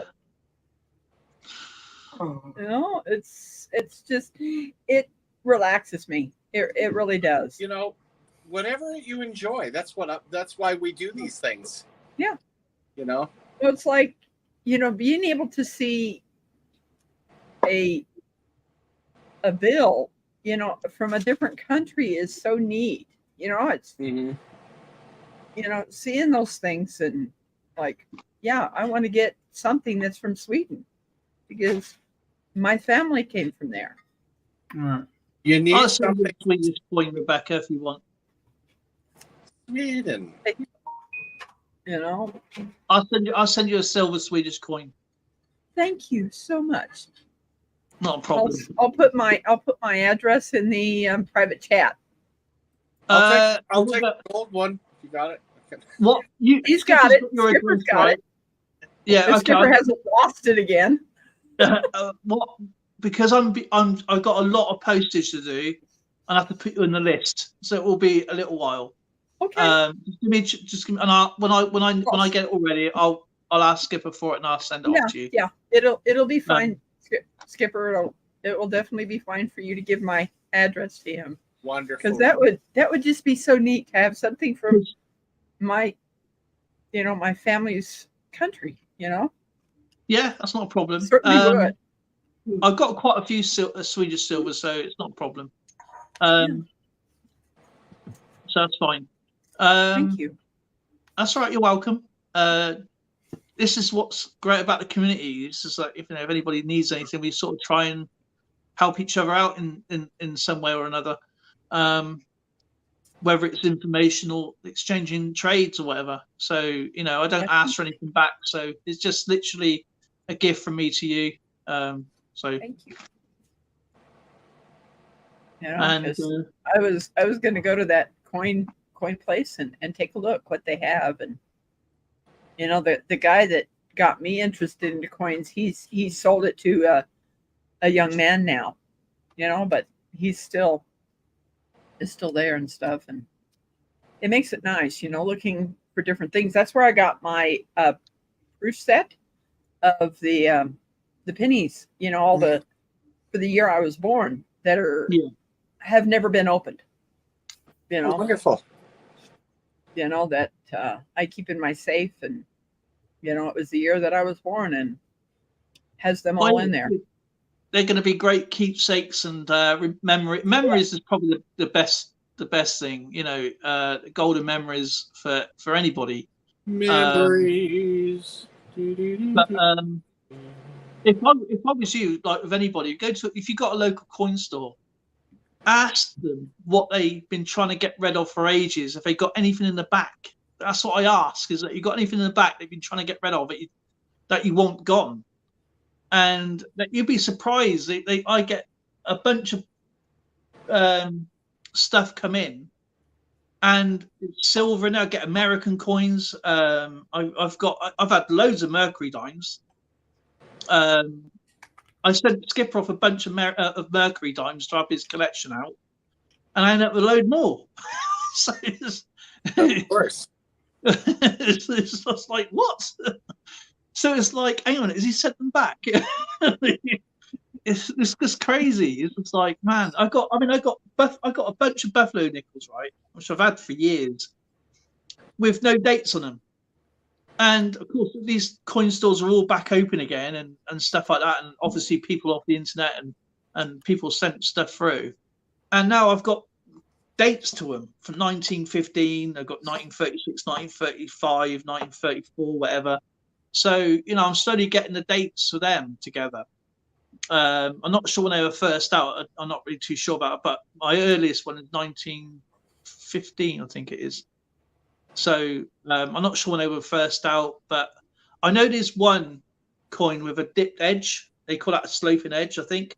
If Jason could correct me, or Devil Dog, and then the rest of them just straight. I think it's the first one goes down at the end like that. Now they call them level things, but I'm not sure when they were first out. But I enjoy collecting them. I don't think I've heard of those.